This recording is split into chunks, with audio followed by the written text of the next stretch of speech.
Hey, welcome to About That Life podcast. We're here, got a good show for you. Got two really good guests, so stay tuned for that. Obviously, if you've been here and you've been watching and you've been subscribing, you know what this show's about. We're going to talk basketball. My host, Mark, over here, he's going to give you some insight as well. We talk about AAU, life in general, culture of basketball. Please check us out. Hit that like and subscribe button. You know, do the HBO special, help a brother out. Appreciate you on that one. And we should have a good show for you. Turn it up. From the YBA Phoenix Fitness 24/7 basketball facility in Rockland, California, it's About That Life podcast with your host, Coach C. Collins and Coach MJ. Get it started. 3, 2, 1, let's go. Hey, welcome to About That Life podcast. I'm Coach C. Collins. Coach MJ, GGT. And we are here to talk a little bit of basketball and everything in between. If you've been rocking with us from the beginning, we really appreciate that. If you've been sticking with us for the long run, really appreciate that. Obviously, again, do the HBO special, help a brother out. We really appreciate it. Help us out in the YouTube algorithm. Help us out on the audio algorithm. Got a great show for you. Got a WNBA legend. Also have a director and AAU director and coach and a good friend of mine. So hopefully you guys enjoy it and enjoy their perspective. Mark, anything you want to add to that before we move on? I'm excited. I'm excited for this one. Okay, perfect. So real quick, shout out to my sponsor. Shout out to Dr. Just best shooting machine on the market. If you're looking for one, tell them About That Life sent you. They'll hook you up with a discount. They have the Rebel. They have the All-Star. They have different models. The home version is really obviously popular for those who want to get their shooting machines at home. Because the reality is, if you're a basketball player, you got to get shots up, okay?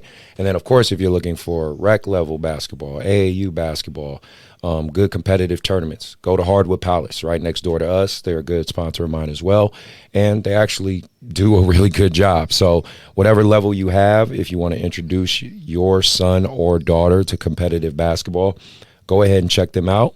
They're right here in Rockland, California. Really good organization. The guy that runs it, his name's Steve or Grant. Tell him About That Life sent you. They'll hook you up as well.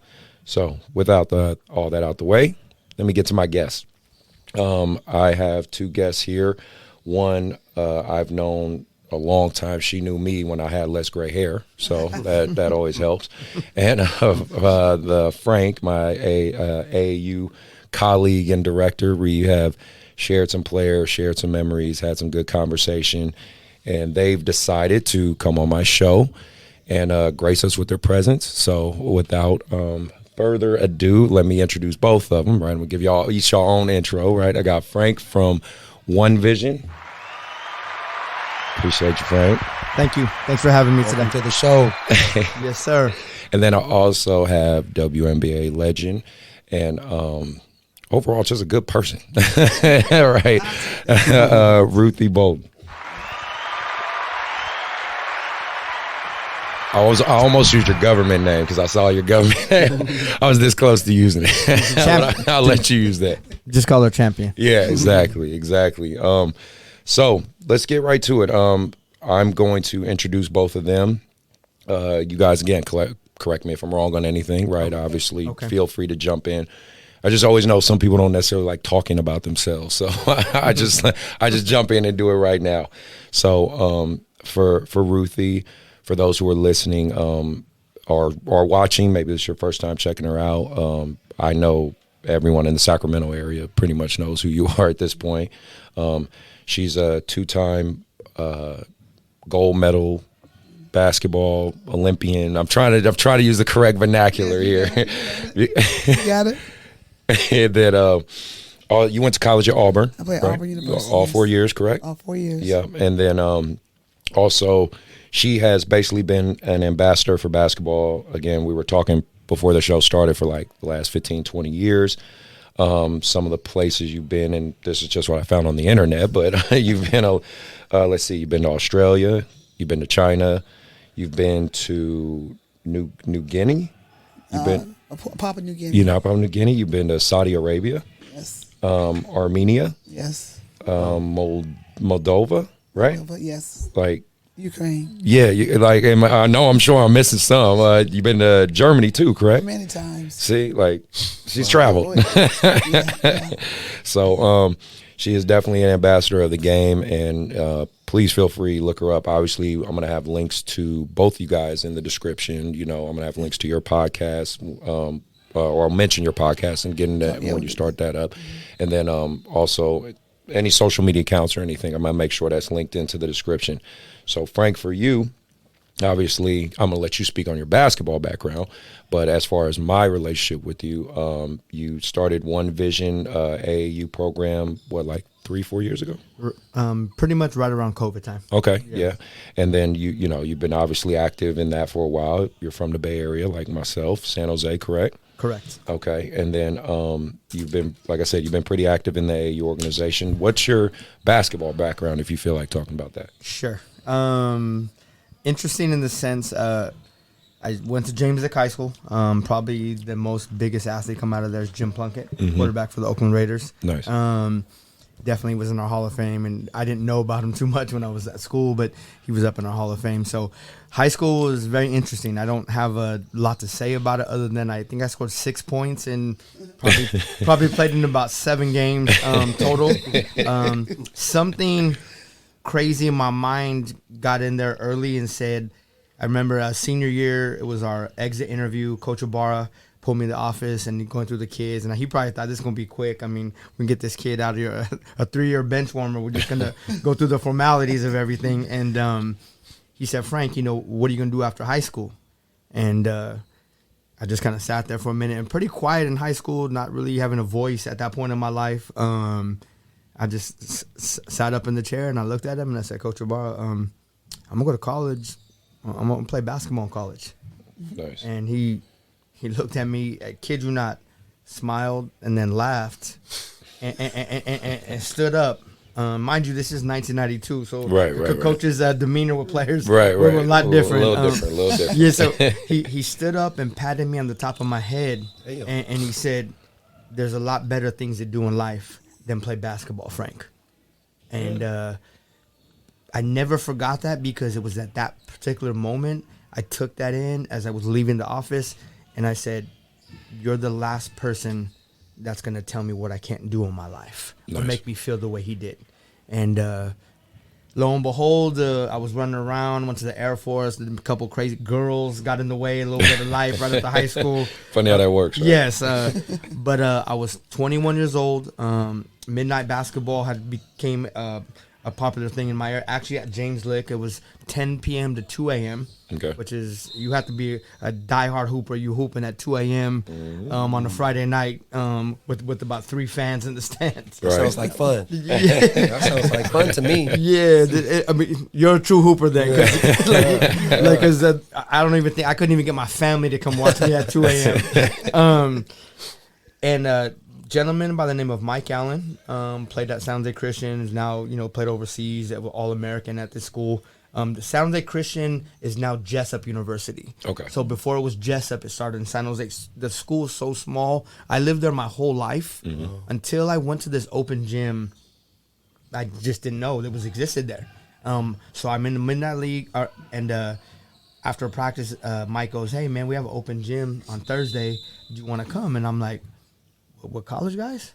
He said, "Yeah, the guys on the team. That you should come out, man." And I was like, I'm just in my head. I'm like, man, I don't know, man. That's a whole nother I've seen my friends went to college, but I was just like, I don't know. So I go over there. It's an open gym, and God must have been on my side that day because I couldn't miss. And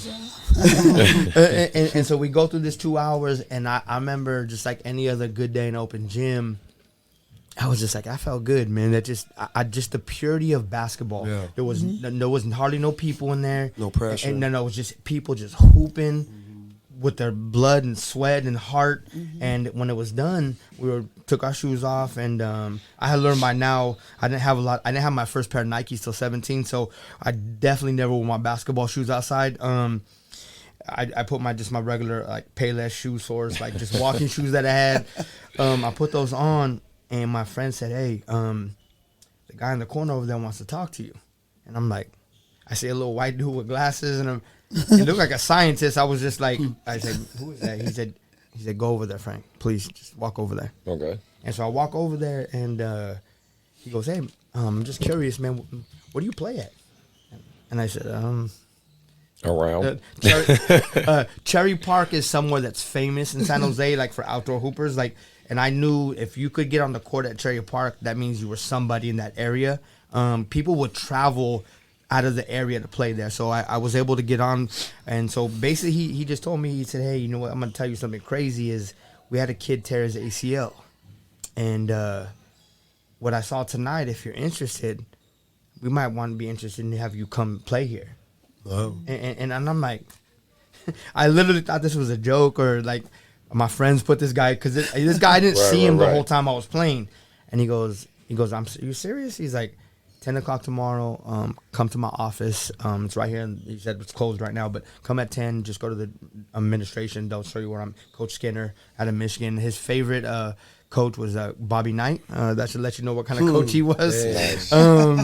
And long story short, I ended up going to San Jose Christian after scoring 6 points in high school and playing in about 7 games in high school. And when I signed my name to accept going there, my hand was shaking. Wow. And I didn't. My mom, unfortunately, at the time had already been heavy in alcohol, and my dad wasn't around. I took my mentor from Midnight League, Jeffrey Hurd. He's no longer with us today. So I remember looking at him. He said, "Is this real, Jeff? Like, I'm not dreaming." He said, "It's real, Frank." That's dope. And I played there for a year. New coach came in and transferred to Simpson, which is in Reading. Mm-hmm. And unfortunately, my mom got ill, so I had to stop after that year. And then after that was done. I thought I was done. Ended up going to Canada because my coach that sophomore year at Simpson had got fired. He went to Canada, I guess, sent film out to coaches out there. This is how long ago. I'm going to date myself. I was in Canada 3 hours outside of New York when the towers were hit. Wow. Unfortunately, that was a scary time that the world wasn't ready for. Mm-hmm. I was at a gas station a few days after that, and I hadn't shaved because I was poor, poor college student. And the gas attendant says, "Man, you kind of look like those guys on TV." Oh. And when he said that was a whole was a whole different level. So I just said, I caught my grandmother, old school Latin lady. She was like, basically in other terms, get home. It's in get back home. And so it kind of ended there. But to suffice to say, it was kind of like a Disney story. I was able to start in college. Our sophomore year at Simpson, we went all the way to the national title game in the Christian college. Mm-hmm. Simpson, I don't think has ever gone that far since then. I started the last 12 games there. Nice. And here I am on the podcast. Very cool story, brother. Very cool story. Nice. And then Ruthie, obviously, I'd kind of be real. You have a lot of basketball resume, so I wasn't going to go through all that. I was going to tell people, just look her up, man. She's got a lot. But all I will say about high school is that we went to state, and our basketball team, we were all related except for 2. Okay. On our state championship team. Really? Yep. So we would go to so we were all related because my mom's sister had 18, we had 20, so we were. Wow. Yeah, we were a B school. Right? We were so small. My graduating class was 25, and real small school. You won state twice? Yeah, 6A schools didn't want to play us. Wow. So that's the highlight to remember about my high school. Yeah. Where originally are you from? McLean. Okay. McLean, nice. Mississippi. Nice. Well, yeah. Go look her resume up, y'all. It's really good. It's really good. It would take a whole hour just to dissect that one. But no, like I said, I'm glad to have both you guys here. And thank you. Obviously, the premise of the show, we want to, me and Mark talked about this, like I've told you guys before the show, it's really just to get information out there for parents, kids. I'm a big believer that, I'm a big believer in tearing down walls, just getting people to sit and talk. You know what I mean? Even if you disagree with something. That's right. Because like in this AAU basketball culture, like we'll get into more in the show, in Sacramento especially, I think it's so divided. I just try to be a beacon of something different, of just like, hey, okay, if you don't like what I do, just sit down and talk to me about it. And then we can both come away, better. You know what I mean? So, and of course, I love people's stories. Like his journey here in this, like I love hearing those type of things. You know what I mean? That's where like me and him became really good friends because we We love that, the stories, you know what I mean? And the underdogs and just all that type of stuff because, I don't know, it's a reflection of life. Go ahead. I did want to share one thing before I go further, before we get too deep into this. I just want to thank Jesus Christ because I'm a man of faith, and knowing my whole life, and like you said, we won't talk about every story in my life because we'll be here till about 3 weeks. But I just want to let you know, like, Jesus has continually put good people in my life. Chris, I consider you one of those people. Thank you. Ruthie, you know how I feel about you already. I'm just so grateful to be in this position because I know nobody expected this. My family, teachers, people in my life. So to be sitting here in the presence of greatness, and I consider all of you great because you all have stories and backgrounds that you've come from. And to be here today is a tremendous honor. I just want to let everybody know without Jesus, I really wouldn't be here. Oh, nice. Amen. Amen. It's all Amen good to there. that. Well, then, let's get right into it. First thing, obviously, I want to ask you, and I ask this of all my guests. We all know AAU basketball. Ruthie, I know you've coached briefly and things like that, but I'm sure you see it, all over, right? What's your guys' overall take, good or bad? Just an overall general overview of AAU basketball. I'm gonna go first, and I'll let you finish. I'm just gonna be. Okay. I think obviously it's I coached for a little bit, but I'm gonna give. I would say AAU basketball is from one angle is great. It gives a lot of opportunity to play, and them opportunity to otherwise they wouldn't get. So I think it's a good thing. Mm-hmm. I think to me, when a lot of parents ask me, I think one of the things that I think they have to pay attention to is making sure a lot of these players play AAU, they want to make it, and they just play games and games and games, and all of a sudden they get lost in the shuffle because they just play games and they didn't get really good development. Mm-hmm. And I've had parents that say, "Oh, we spend so much money, like I couldn't, they couldn't afford it, but they were spending every dime they got." So I just said, be careful about that, but make sure you maybe spend some of that money for individual development, depending on where they are. Mm-hmm. And so that's what cut and dry. I think it's great opportunity to play, and then just don't get so caught up in just trying to be at every tournament. You gotta make sure that the kids get some individual development so that they can get better, and they don't all of a sudden wake up like, I never got better, I just played games. Mm-hmm. So that's sort of my take on it. No, great. What do you think? What do you got, Frank? Yeah, okay. I was gonna say, feel the same way. I think it's great opportunity for kids. I know when I grew up, it was hard to get in a gym, just in general, like open gym, anything. Mm-hmm. I do feel that. But with that being said, I think the one thing we've taken away from kids, kind of like the cell phones, is we've taken away their creativity. Would like to say to create their own lane in life. Because out on a park, and I'm sure you played plenty of games in a park. Yeah, of course. You really had to prove and earn things. Yeah. And I think now AAU, we give kids so much so fast. I think they've lost it, and their sense of entitlement is out of control. We're going to get more to that. With kids and parents. So I just feel like as much as it's great that they get the exposure and to do certain things and travel and things that I never did at their age, my days at the park really just taught me.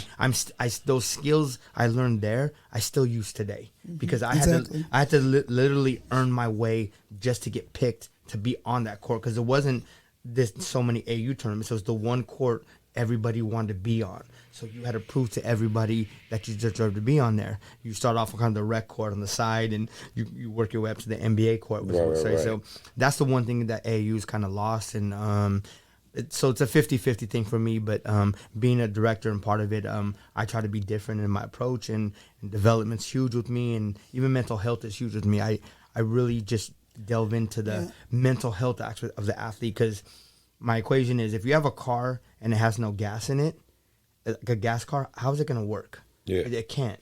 So if a kid comes to you and he may look great on the outside, but everything inside of him is broken, how is he going to perform and produce the way you want him to, or his parents want him to? So, it's a double-edged sword, but I'm torn when you ask that question. There's good and bad on both sides. Yeah, of course, and we'll dissect that little by little throughout the episode. So then let's narrow it down a little more on that. Ruthie, this is obviously coming towards you. You've played college, you played high school, you've played professionally, and you've seen the evolution of the game. Period. On the women's side in particular is what I'm speaking to. What do you see from watching that? Again, as someone, like I say, the term godmother of the game, you're one of the people that help put it in the stratosphere. What's your overall look of the women's game today and things like that? I think the women's game has really evolved. I love watching it. I know this, especially this past year. You referencing just all levels? Or all levels, okay. like just your overall yeah. because you played it, you've seen it, you've done it at a high level. Just kind of, when you're watching it, you're like, what do you think? That's all. It takes me back and make me still want to get out there and play. Like, man, I want to D her up. So I do. I have a real, I'm very competitive, and so, but I think it's evolved overall. I love watching the young ladies, just even young girls. I'm like, I watch them in class. Like, man, you only in the 8th grade. I'm like, you are amazing. Like their bodies are growing. So I'm thankful because I got a niece she's a great niece that's 6'3", and just I was talking to her. I was actually in the field in Mississippi, and her mom, which is my niece, stopped by, and I said, "Listen here, the future is yours." I said, "But you got to put in the work." Yeah. I said, "They saying you good, but if you don't really make it a sense of, if you don't make it, I would say if you don't commit, cause maybe her mom taking her to practice. I don't know how much she loves it, because you get to the point you'll just be good. So I think overall the opportunities there. I think like the AAU is not. It's a good opportunity to get seen, get exposed.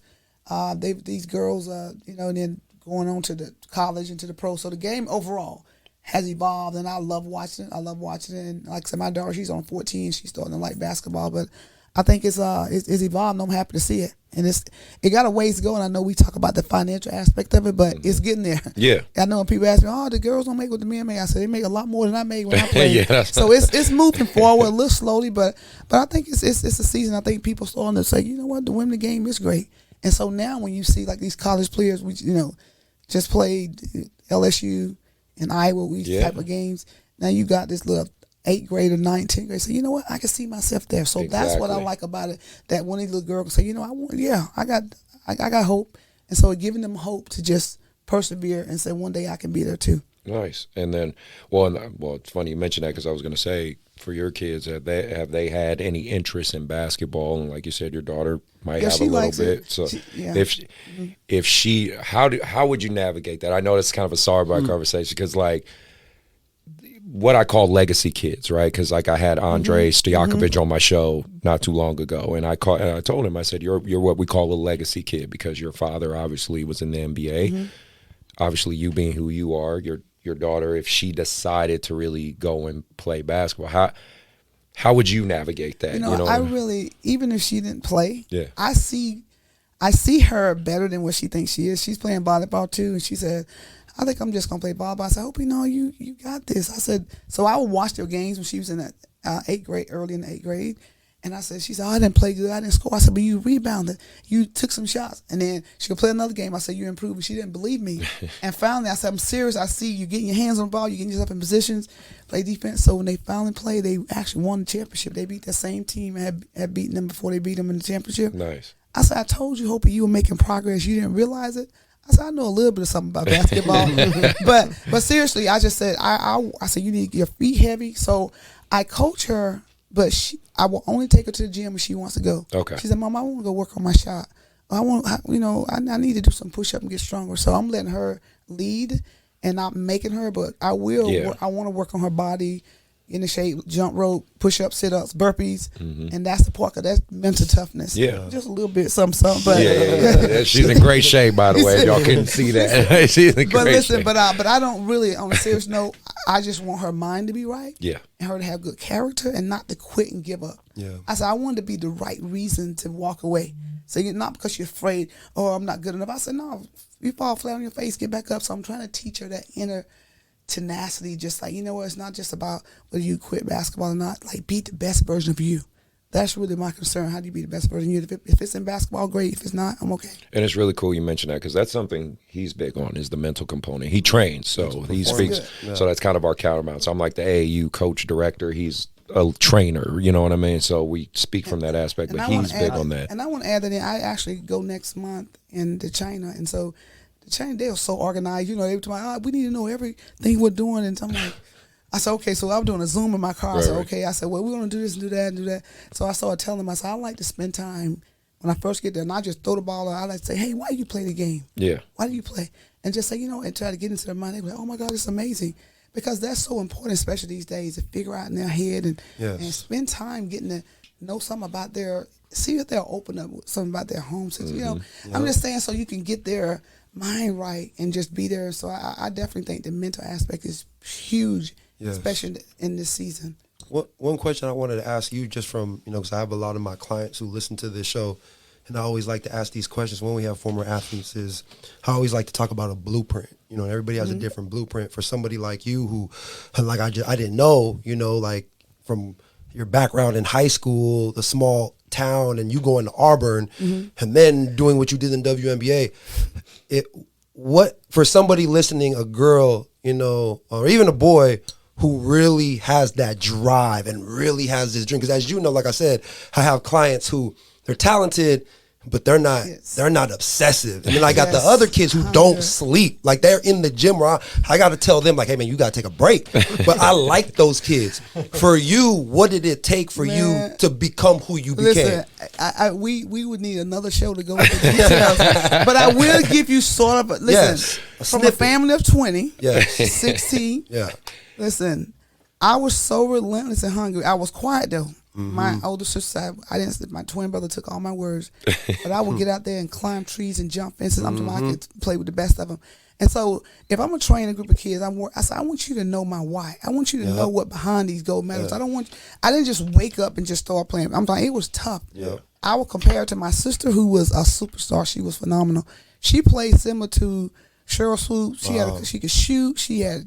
She had long, wide arm span. She was really good. And so I was playing in her shadow.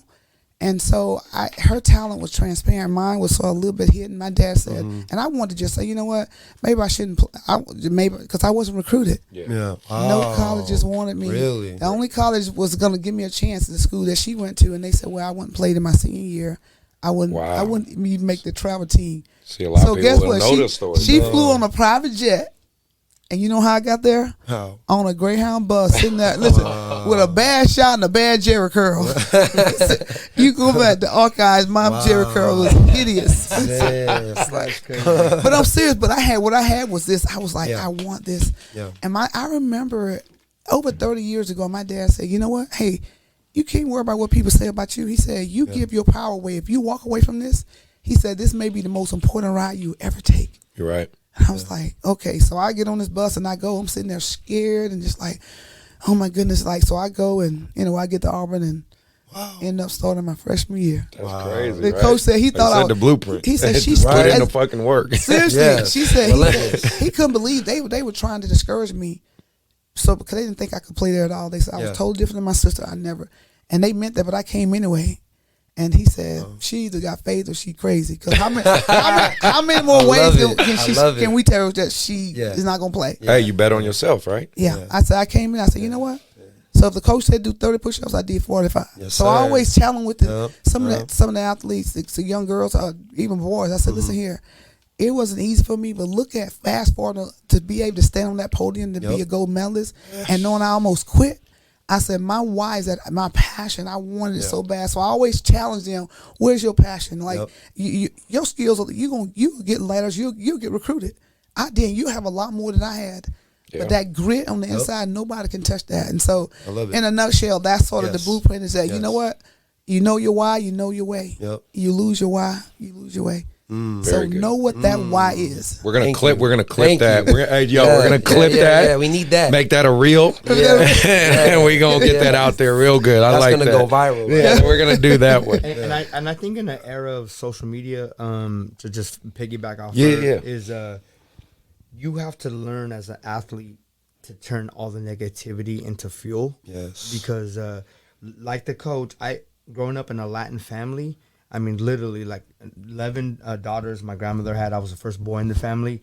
Nobody played sports in the whole family. I was the first person that even thought about playing a sport. Right. And why did I pick the sport that Mexicans usually don't play? You know, like I was gonna say something a little racial. I was like, why not soccer? But and so my grandfather is like, I remember him asking me, he's like, why are you playing a game? You will never make the NBA. That's what he said to me. And I said, because you love it. I just love it. I don't know what I did at 14. I couldn't answer now, but I said I love the game. And every time somebody told me I couldn't do something, a term I use now is I keep receipts. Yep. And I remember when I'm doing my workouts or I'm shooting and no one's watching, I was like, I knew then it was that all that negativity pushed me that when I got to Simpson and he tapped me and said, let your family know you're starting tomorrow, I started crying because, and he said, you're the first kid that cried when I said you're starting. And I said, Coach, you could never imagine how hard it was to have a coach believe in me. Wow. And for you to say that today, it's powerful. It is powerful. And those are things I think that today's kids, for whatever reason, because they can't see that. And I couldn't have saw that at James Lick when I wasn't playing or scoring or doing anything. But something was instilled in me, probably through my grandmother. It's just to keep pushing every day, even though there's no guaranteed reward. I just kept pushing and pushing and pushing. And so when I got there, and it was a euphoric feeling that I it's never felt that way ever again. Wow. Oh, well, great answers. So, well then, my next question for you, Ruthie, obviously, again, I keep referring to, and in my way, just trying to give you your flowers, being a godmother to the game for the WNBA. We'll obviously get into your documentary a little bit too. But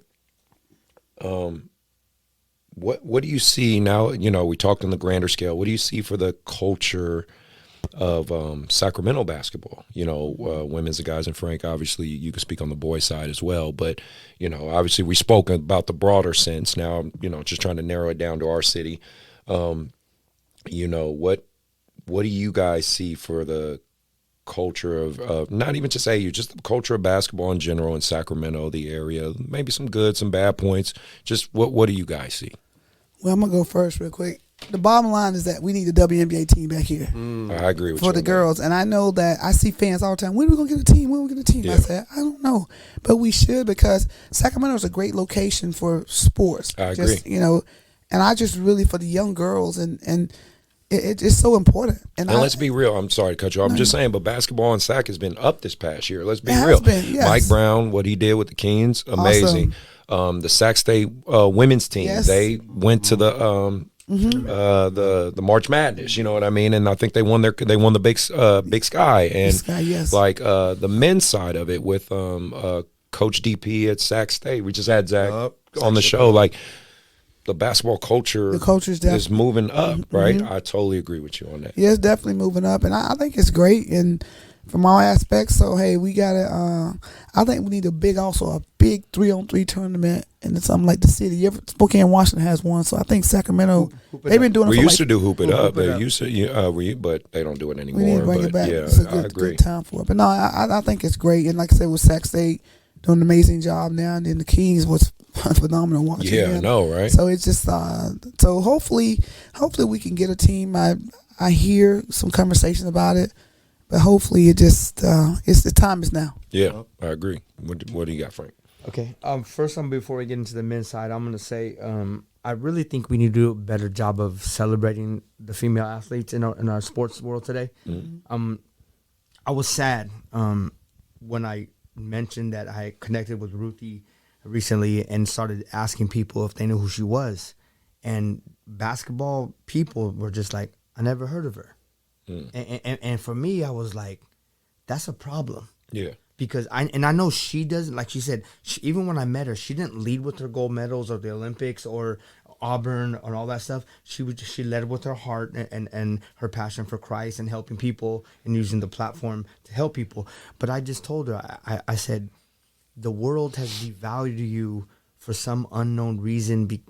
Like when LeBron retires or Curry retires, people will still remember him. They'll still be in mainstream society. So I said, we need to learn how to empower the women that are playing currently too, but especially when they're done playing, because it's like you sacrifice so much with your family and everything else. And you guys know that with what you guys do.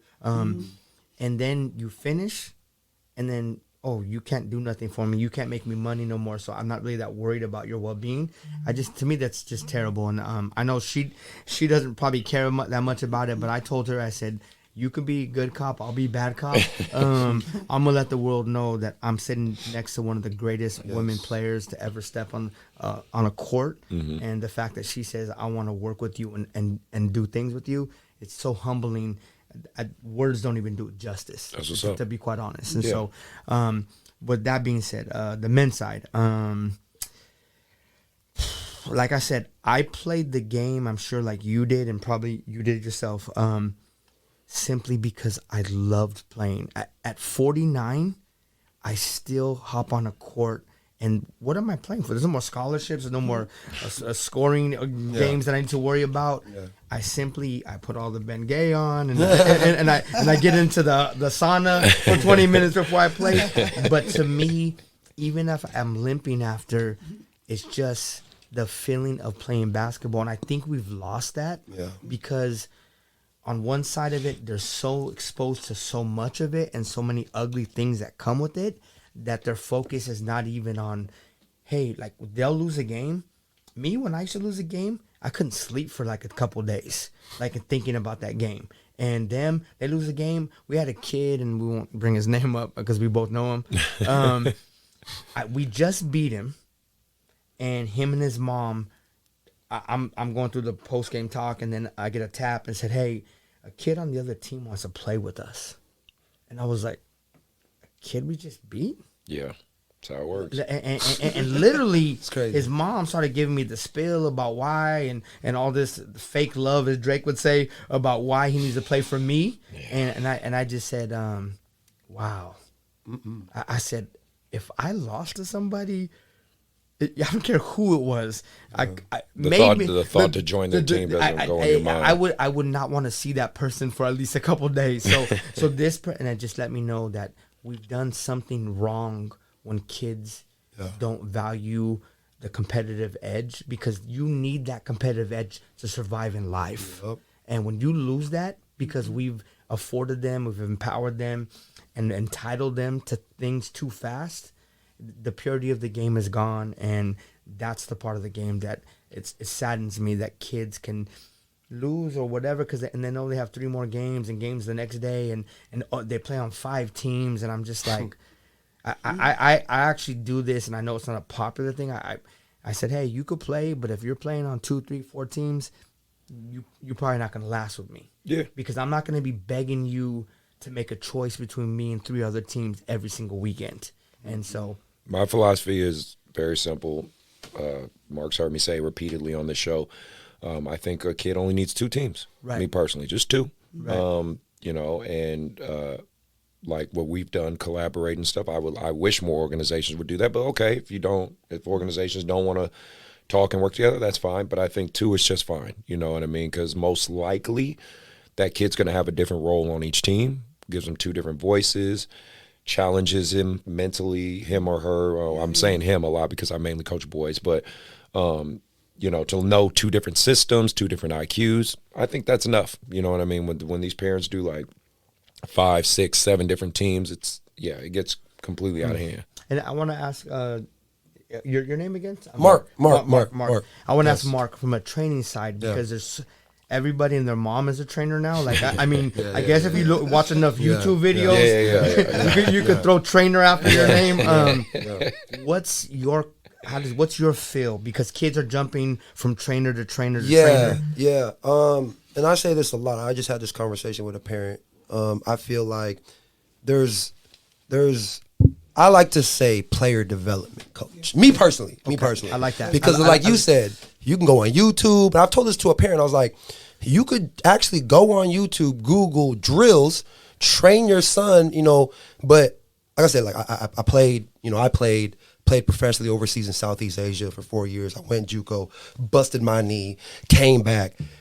And what you were talking about, that how to teach or use life experience of having a relentless mindset, or because there are still a lot of coaches, especially in the area that I live in, who they like basketball. Of course, they love basketball, but never and I know this is also a soft topic, but a touchy subject of like they've never played the game, and so I wear a badge of honor of knowing the things that I've been through playing the game, but I also study the game just like you do. You know, so I'm a nerd. I'm a basketball junkie, but you can't take away what I can bring to a child who maybe, and that's why the parents look for certain trainers or certain coaches or mentors to where it goes deeper than the game now. Why, like you said about the why. And that's what like I said, I'm big on mental performance. So for me, you know, what keeps a lot of kids to stay with me and not necessarily, which I don't really care because I don't have an ego if they work with other trainers because I collaborate with other trainers. I feel like the kids that stay loyal or with their trainers is because it's not even about the basketball. Like they can actually open up to them. They can have conversations with, they can hang out with them. That's when the trust comes. That's how you develop a player because they're willing to do anything for you. And that's what I've learned, me personally, because like I said, I'm in Dixon, back of it. I don't got no 6'9", 6'8". And so with the kids that I've worked with, it's been strictly mental. I got kids from Davis and Winters and Woodland. So it's like, that's all I can really bring to the table to help them. So to me, again, like I said, I think that's the biggest thing. And I feel like that's probably the same thing with an AAU organization. What keeps kids is the coach, the director, the culture. So I don't know. That's me. That's my kind of output. Is if you do it right, you know, then the people who are supposed to be with you are going to stay with you. So, amen. And you said just that one word. You said it. She said it. I guess you might have said it. Relentless. How do you coach a kid that's not relentless? When I'll go back to, I moved to Portland for a year. Like I said, girls will make you do crazy things. I moved to Portland, Oregon, knew nobody. The crazy thing about it was I was on a post-college. It's hard to find leagues or anything to kind of excite you the way school did. This league was pretty all-star game. They kept stats. Nice. We were on our third year of a back-to-back title run. And I moved right before our championship game. So I moved to Portland. Was driving to Tacoma. It was a pretty good car. It was pretty new.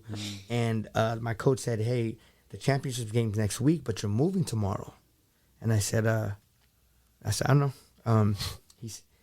We're not going to see you, right? And I said, I don't know, Coach. I got to think about that.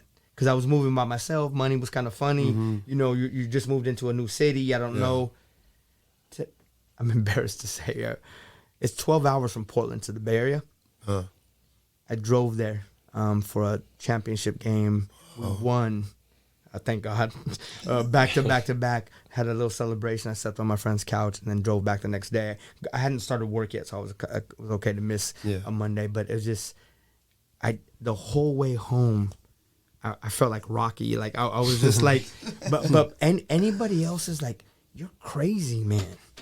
Like, and for me, those were my brothers, and we had experienced something so organic, and they said, Frank, they said, we need you, man. This is you're a part of this.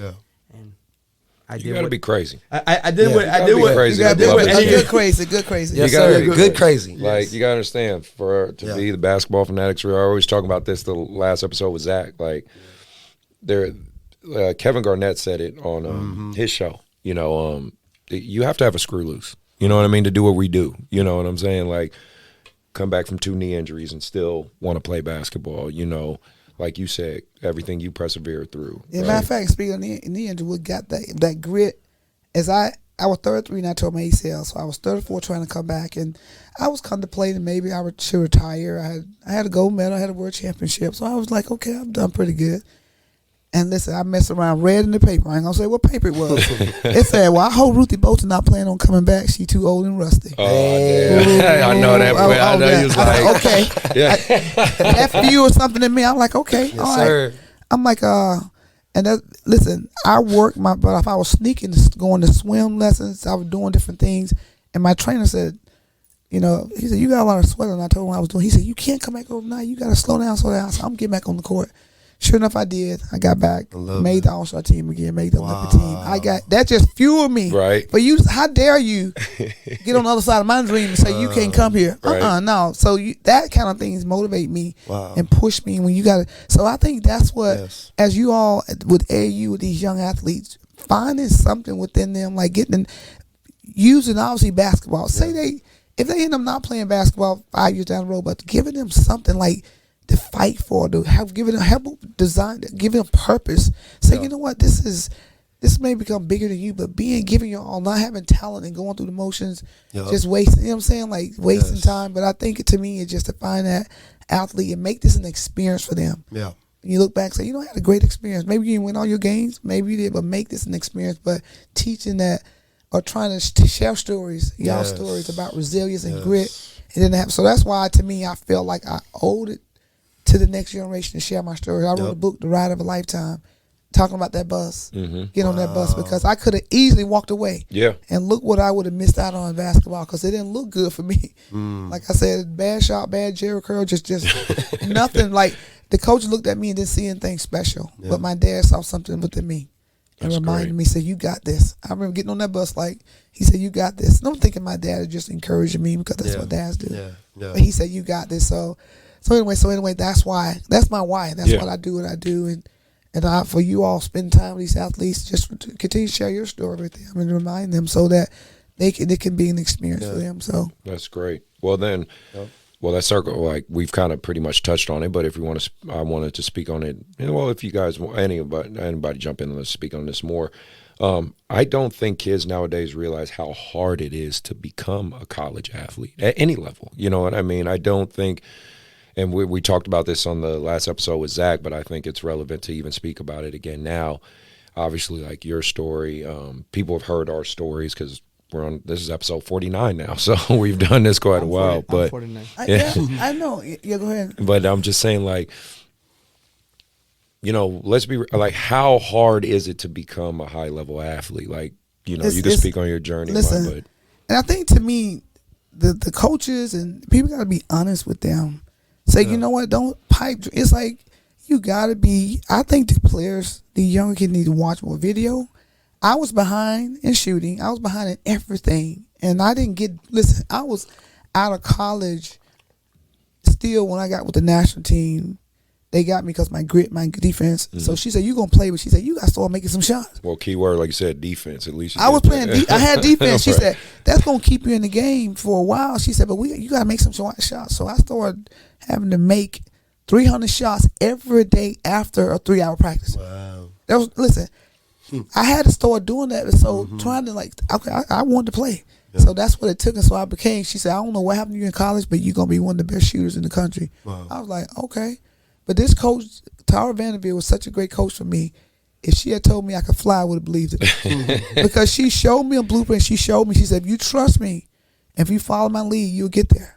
I remember we have a week break. We had to run 400s, 200s, 100s. I don't know why. It's like I could not cheat. Like I believe she watching me. She gonna tell I didn't do it. We had to write it down and put our time.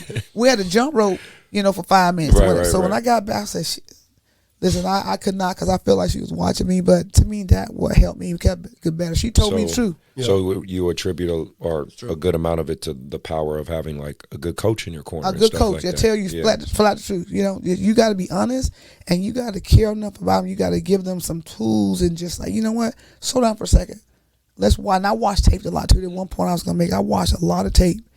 And I said, no one I'm missing my shot. I'm leaning to the left. No one I'm, Mark's big on that too with his. I love watching, because if you watch for like 2 or 3 minutes and see through the eyes of the camera, it kills a multitude of sins in the game. Tape don't lie. Seriously, it don't like. I'm like, I could have sworn I got back on defense. I don't know what happened. I'm like, I thought I boxed her out. And you see, and you're like, oh damn. I was nowhere near. So now I'm starting to correct myself as I'm watching.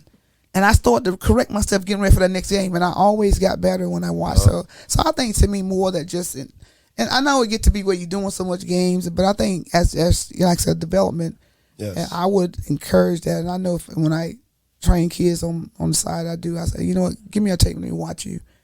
And let me watch. I want to watch the good and I want to watch the bad. I want to watch the whole game, and I want to give you some, just, offensively, if you just spacing could help your shot. Yes. Just correct things. So definitely it's and I know it's very tedious, but to me it's going to help these athletes know that these young kids, that they can't, it's not going to happen overnight. Yeah. Can I ask you then, like, especially with your journey, because I know you mentioned your dad and things like that.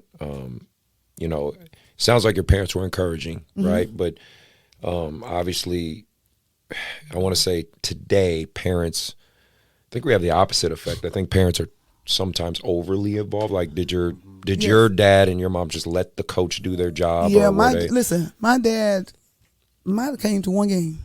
Okay. And he didn't. They was back then. He didn't have time. My dad was a minister. He pastored churches. He was going a lot. Yeah. But he gave us some words of wisdom. But I think, Dad, I was thinking about that as y'all was speaking. How do y'all deal with the parents? Do you think the AAU? No. Do you think they need to have more training on parents? How long do we have? Yes. No, listen, Like that's if I ever get asked that, I say you can't live your dream through your kids. right. Yeah. And sometimes the parents act more immature than the kids. You know, I know we want to win, but you outside fighting at an event. It's ridiculous. If you come to Hardwood sometimes on these They need to weekends, sit down somewhere. I'm glad you said it. See, I'm glad she said no, it. listen. What about whistles? I used to wear whistles around my neck. I'll blow the whistle. I need to blow the I'm whistle. glad you said it. No, because it's ridiculous. Like we're teaching more. If you got out there fighting and acting fool because of games, like these kids, this is, I know now because I'm way in the future.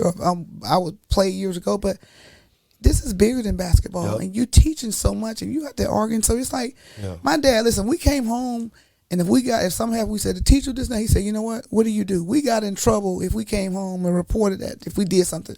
So it was harder back then. I know it's a different culture, but they need to. I don't know. I don't know. AAU, whatever need to give some pamphlet for the parents to learn how they have to watch this. For their kid to watch something, but they need to just be, and some of them don't know. I know. That's the crazy part of what I deal with. They don't know, and so just like, okay, like if you get a group, and get all the coaches together, all the parents, say, hey, let's talk about this and have a session with the parents, the do's and the don'ts, bottom line, and I think that to me, 'cause a lot of them like, oh, okay, I didn't know.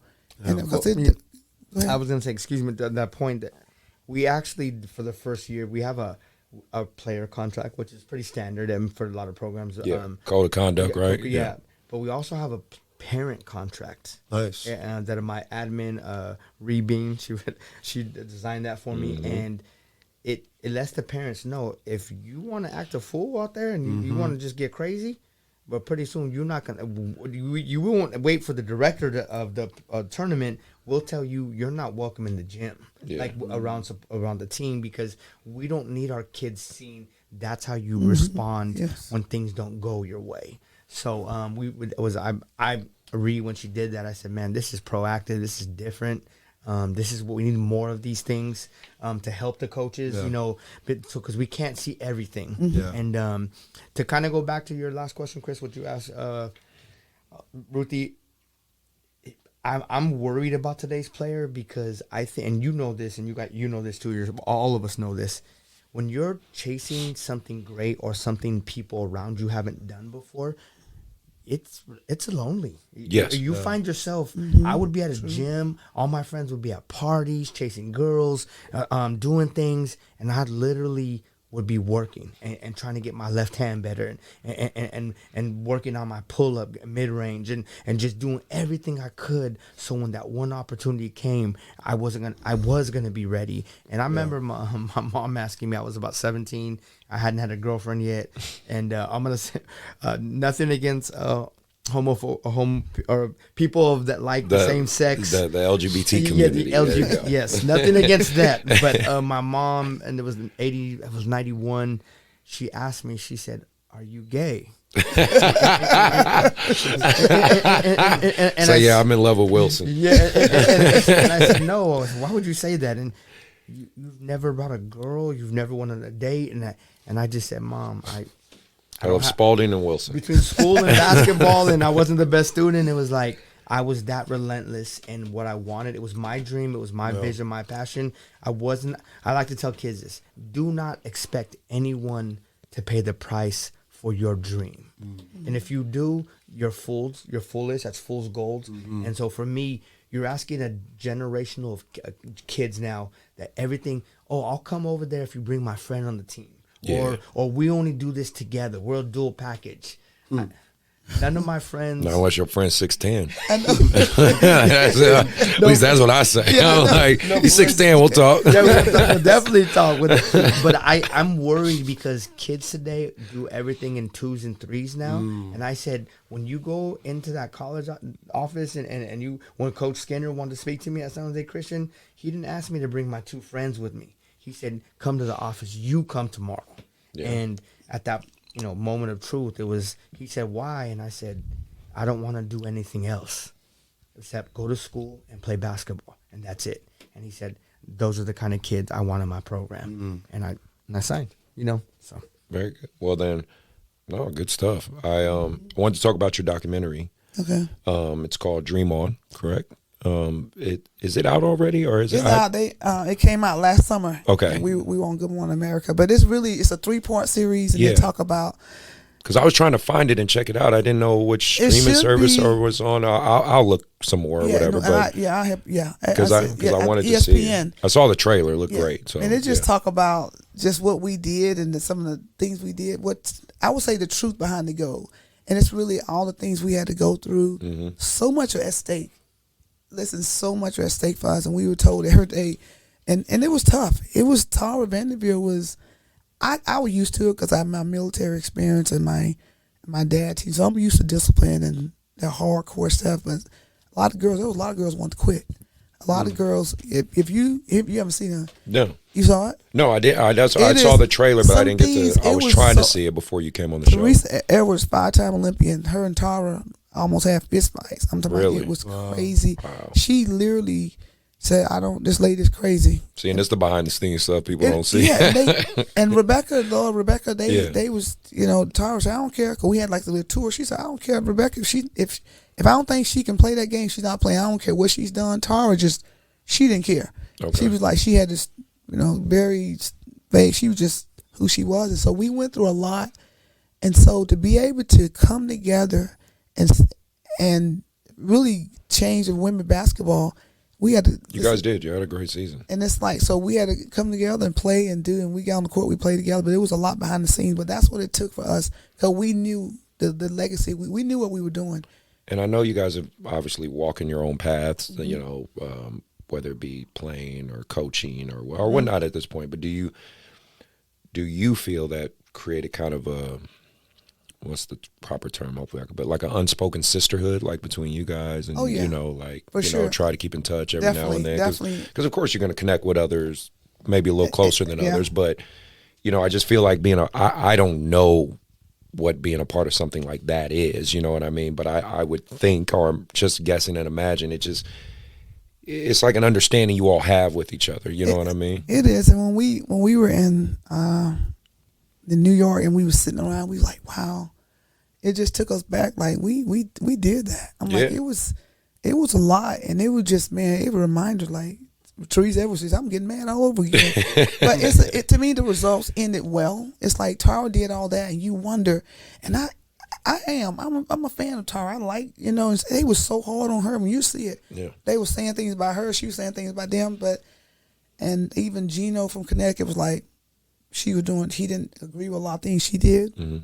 A lot of the players did. And so Tara and I were real close. So afterwards I said, Tara, I was sort of getting a little bit upset seeing how they were talking about you. She said, listen, we wanted to go.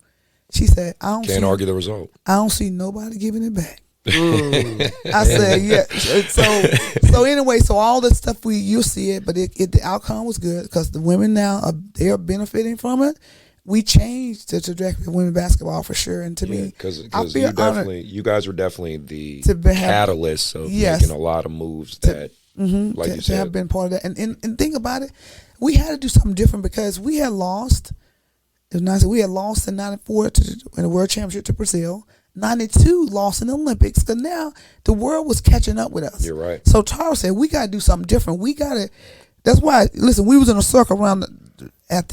We said this is the official day of the Olympic team. We had trained together for like 3 or 4 months, and now this is the Olympic team. She named why everybody made the team. Now check this out. She said, Lisa Leslie, your scoring ability, your size, Katrina McClain, rebounding, Nikki McCray, your defense, Katie shooting, Dawn Staley, your leadership. And I was the last person she got to. And I'm thinking, man, what's she going to say about me? I'm like, she said, I just told the committee that I would not leave the country without Ruthie, and I can trust her in my foxhole. I'm like, she said I can trust her. I'm like, that was huge. But it's like we stood there and she said, listen, this is my team. After we're done, you ain't got to call me. You ain't got to write. I don't need nothing. Cutthroat. I like it. She said, I ain't trying to be your friend. Right. It's my way or the highway. Yeah. I don't care how many medals you got. Like, seriously, And it's funny, just mentioning that. Yeah. I tell my kids the same damn thing. When I coach them, I say, your parents ain't paying me to be your friend. They're here. They're paying me to do a job. That's just right. to make you a better basketball player. I said, if we become friends along the way, great. I don't dislike you, but I don't have to like you. That's right. And you don't have to like me, but I can make you a better basketball That's player. right. So that's great. And that's what Tara did, because we had to create a sense of urgency, because we just being good wasn't good enough, because we had lost the last two, tournaments. And that's crazy, because knowing the history of the game, 92 was the dream team with Bird and Michael and Magic. And so to have that kind of hovering over you guys as you lost. I didn't play in 92. That's why we lost. I went to the tryout. No, listen. I went to the tryout. Listen, I played. I feel like I had a great trial, and the coach told me, I can't think of her name. She said, you know what this means? I said, yep. She don't matter anyway. So no. I was the last cut. She said, you should have made this team, but it was about positioning. They wanted a point guard. I wasn't. But at the end of the day, Teresa, it's like a player like me, a strappy player, like I was just like, man. So anyway, but that's how I think the reason they lost, seriously, because they didn't have a player that didn't care about her role. The team was great. You're a glue player. Like, listen, whatever you need me to do, coach, send me, I'll go.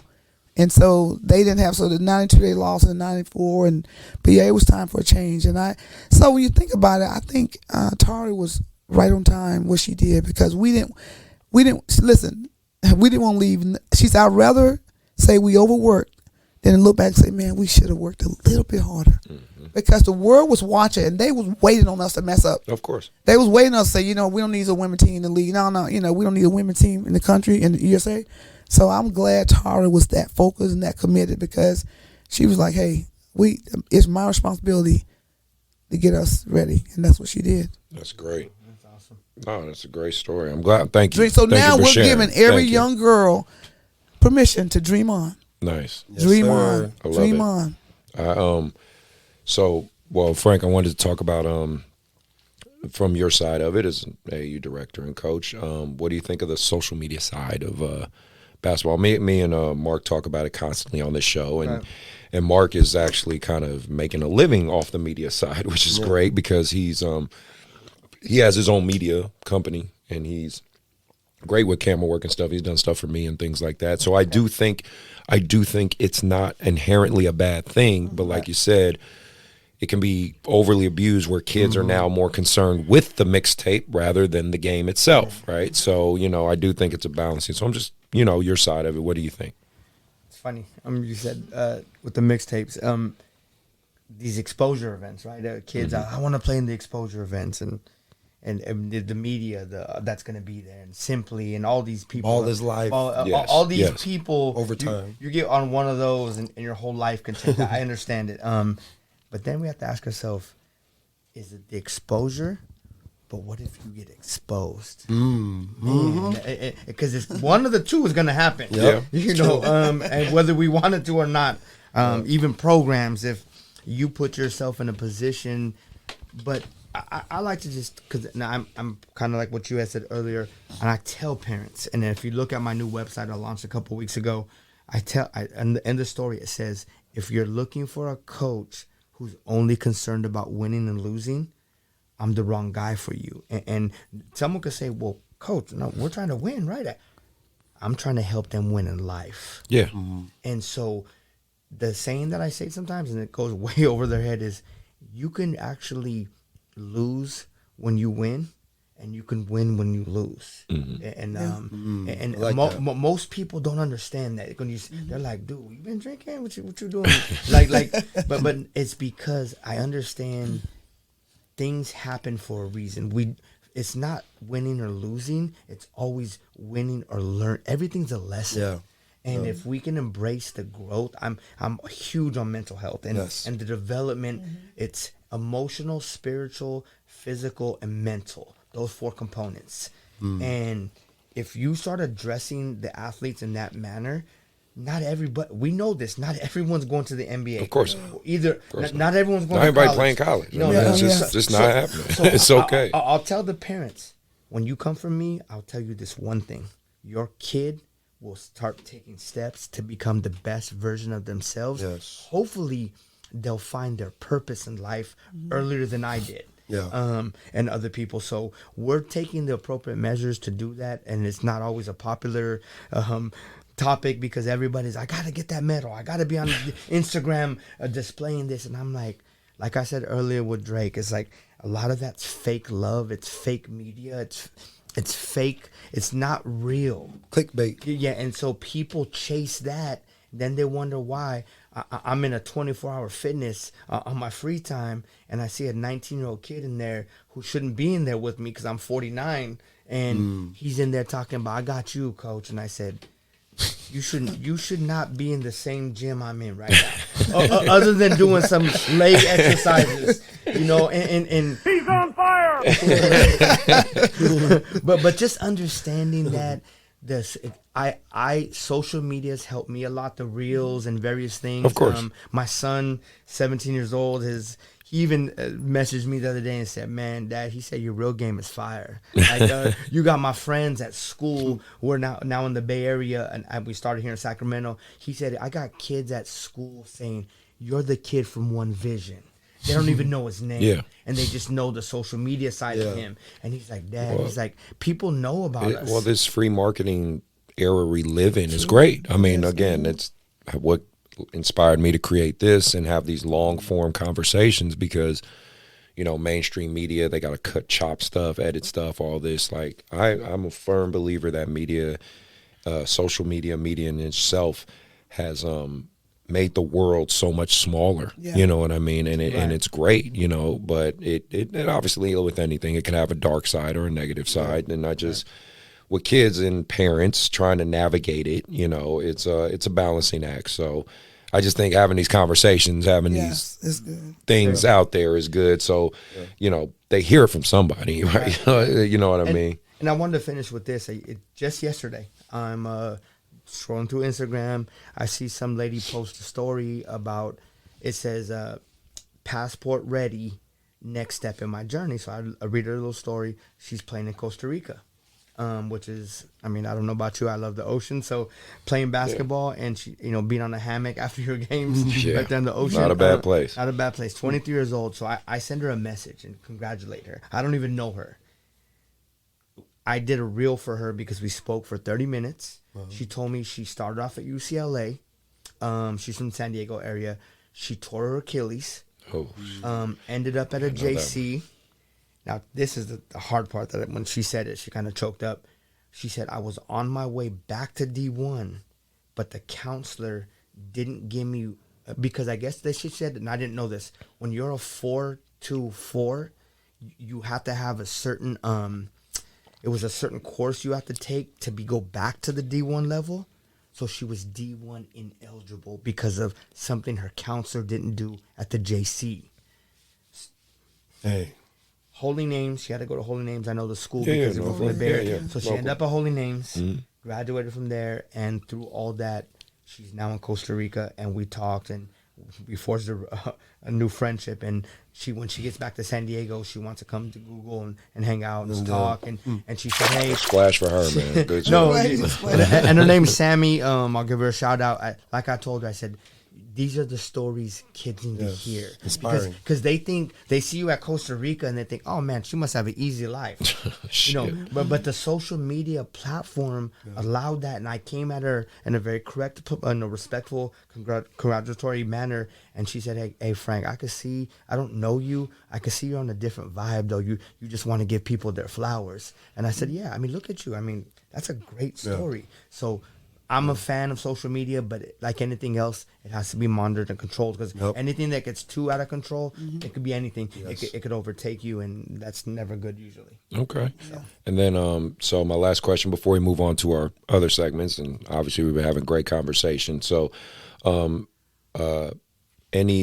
Frank, for you, and then Ruthie, I'll do you. Any ventures or anything you want to speak on, or anything you want to put out there, say, hey, check this out, or any of that stuff, any new ventures, Yes, there's two. The first one, I'll make this a little quick. We're starting a girls program.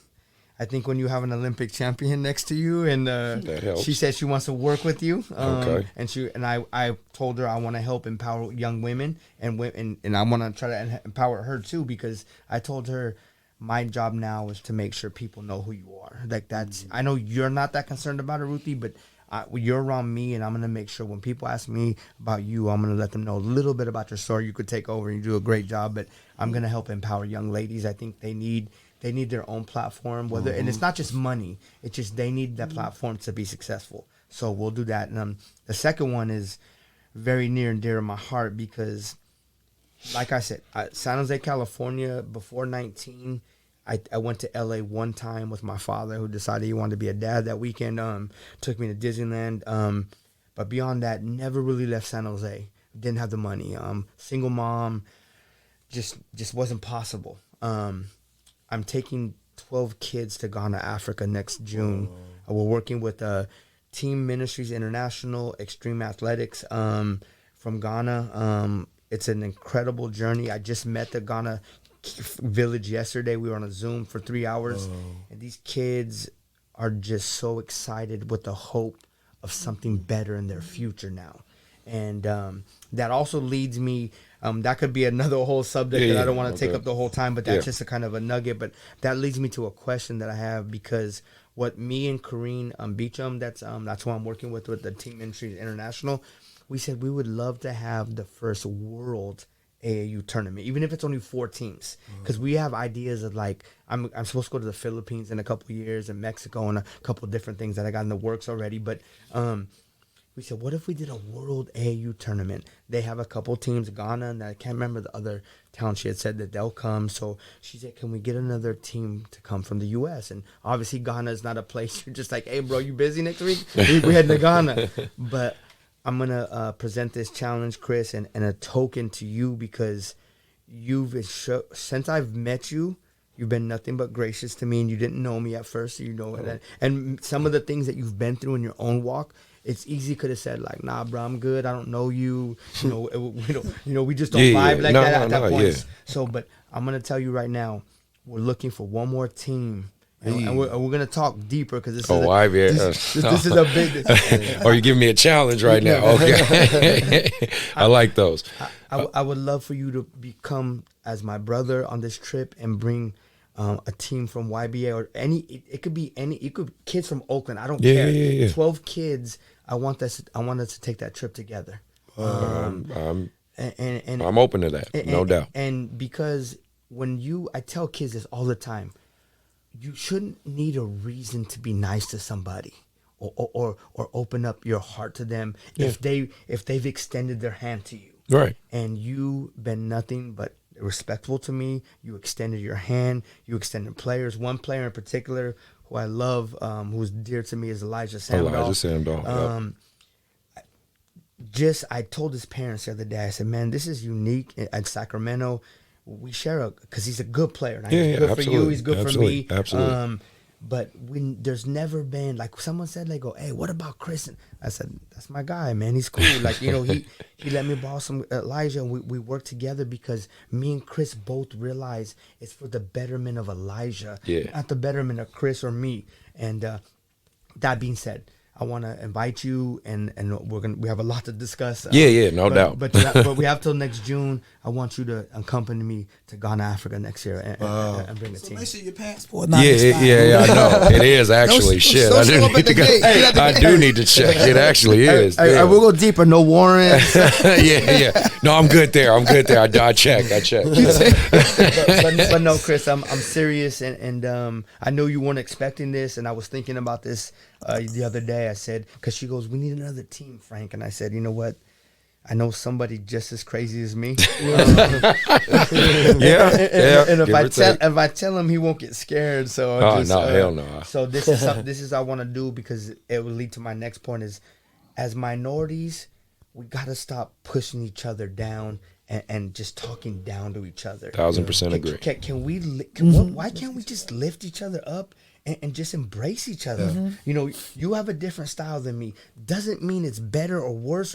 It doesn't. Just different. It's just different. different. That's right. Your That's walk it. in life is different. Yeah. So why would you be the same as me? But your passion for what you do is no different than me. And because of that, like I said, we have to get a couple drinks or something. Yeah. Oh, yeah. You know, well, if we're going to fucking Africa, I'm gonna embrace the culture out there. But it's an experience that will change both of us, Chris.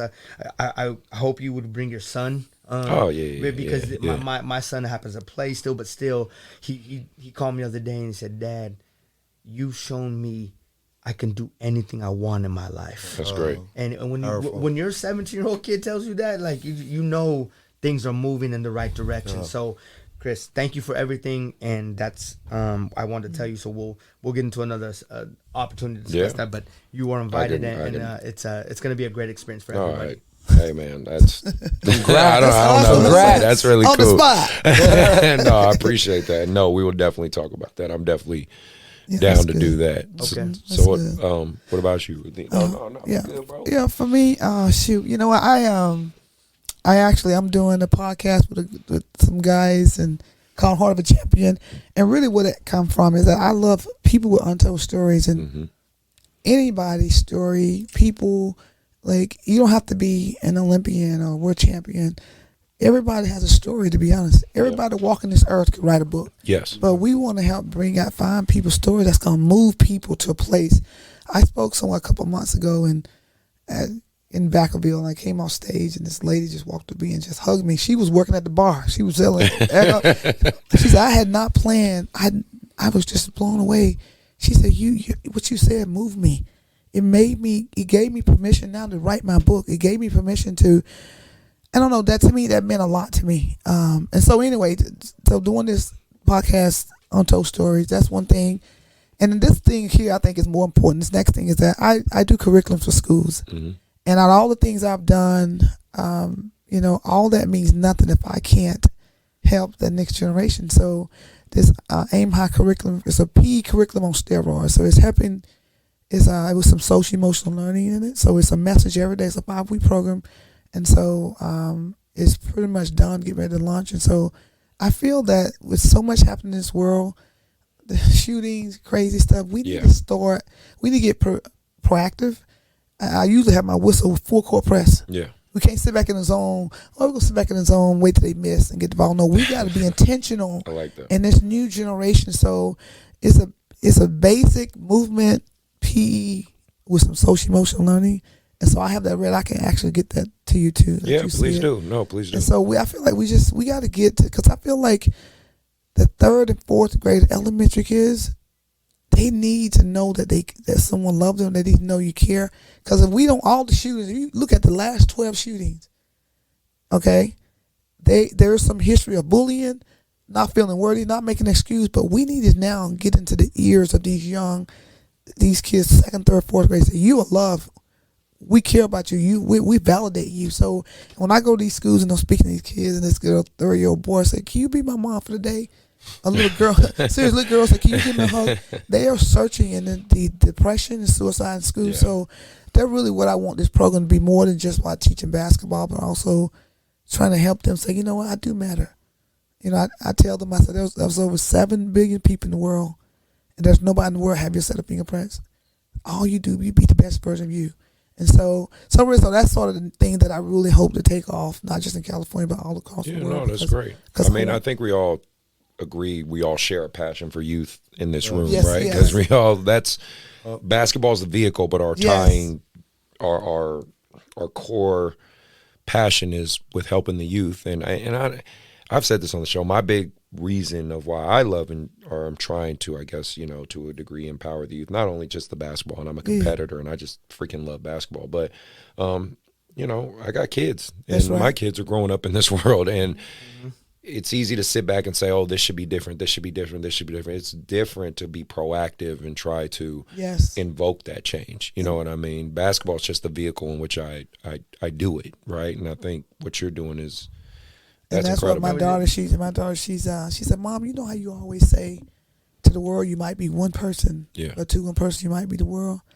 And she said to me, you know, you are my world, of course, but she said, I just love that you love to help. Now she's older. She said, I love to help the next generation, help other kids. And that's to me, you know, the Walker Stars, I got my jersey retired at every level, star on the ground on L Street, star in Alabama, street named after me. None of that stuff mean nothing. If I can inspire some young 3rd, 4th grade, 5th grade, make them say, you know what, you know, I feel better about myself. Or you've given me some tools. So really that's where my heart and soul is to really be able to move them and just to get back. And because they are our future. You're right. And now that I have an 11-year-old and a 14-year-old, I want them to know that, you know what, this world is big, you know what, but you can look at them. I want you to look in the mirror and say, you know what, I like who I see. I embrace all my imperfections, all the things that I'm okay. It's okay to not be okay. I don't have to be perfect. I'm not trying to be like anybody. Don't try to be like me. I say, you be the best version of you. And that's really what this program trying to portray, how to be the best version of themselves through learning basic basketball stuff, but also, you know, I learned about, you know, who they are. Yeah. So when you don't know who you are, when you lose hope, it's a wrap. You're right. It's trying to instill some type of hope and just trying to stimulate something in them. Say, you know what? Yeah, I am somebody. No, and with that being said, I'm going to be transparent about something. My son Elias is 17 now, and we moved here when he was a 6th grader. He really, this year, his senior year will be his first full basketball season. Due to COVID and various obstacles, he broke his wrist in his freshman year. He was struggling really bad with his mental health, and something that just resonated me. When I asked him, when he was struggling, I said, Elias, I said, do you love yourself? And he looked at me and just started crying. And mind you, he's 17 now, so he doesn't cry on a regular basis. And he looked at me after and said, I don't want to disappoint you, Dad. And I hugged him, and we had some words, and he, thank God he's doing better. But what it taught me was, because I listened to some podcasts after this when he was going through it, he said we have to stop asking general questions because teenagers don't talk a lot. If you just ask them like, hey, how was school today? I was fine.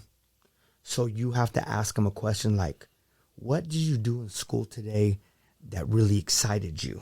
Because then they're going to have to act, like you can't just say it was okay. You have to try to get them to discuss something that meant something to them. Then they go, well, Dad, we were talking about space and how the stars, when they line up, and his eyes lit up. And I learned, like I said, even as busy as I am, I'm always going to make time to have that communication with him because we have all the tools, right? FaceTime and WhatsApp and all these different tools. He knows. He goes, I go, I'm always going to be here, EJ. Like, no matter, I don't care where I'm at, what podcast it is, you're my why. You've been my why for 17 and a half years.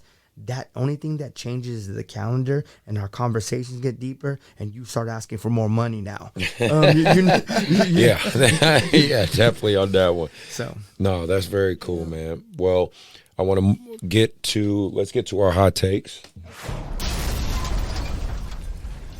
So first hot take I want to talk about straight up. And obviously we've all seen the transition for this. Let's talk about the transfer portal and the NIL situation when it comes to college basketball, right? You know, my thoughts on the transfer portal. We were talking about it with Zach. I think it's good and bad. I think it has its pros and cons like everything else. Obviously, right now, it's kind of the Wild Wild West because what I use, or the term I used last episode, it's in its infancy. It's very new.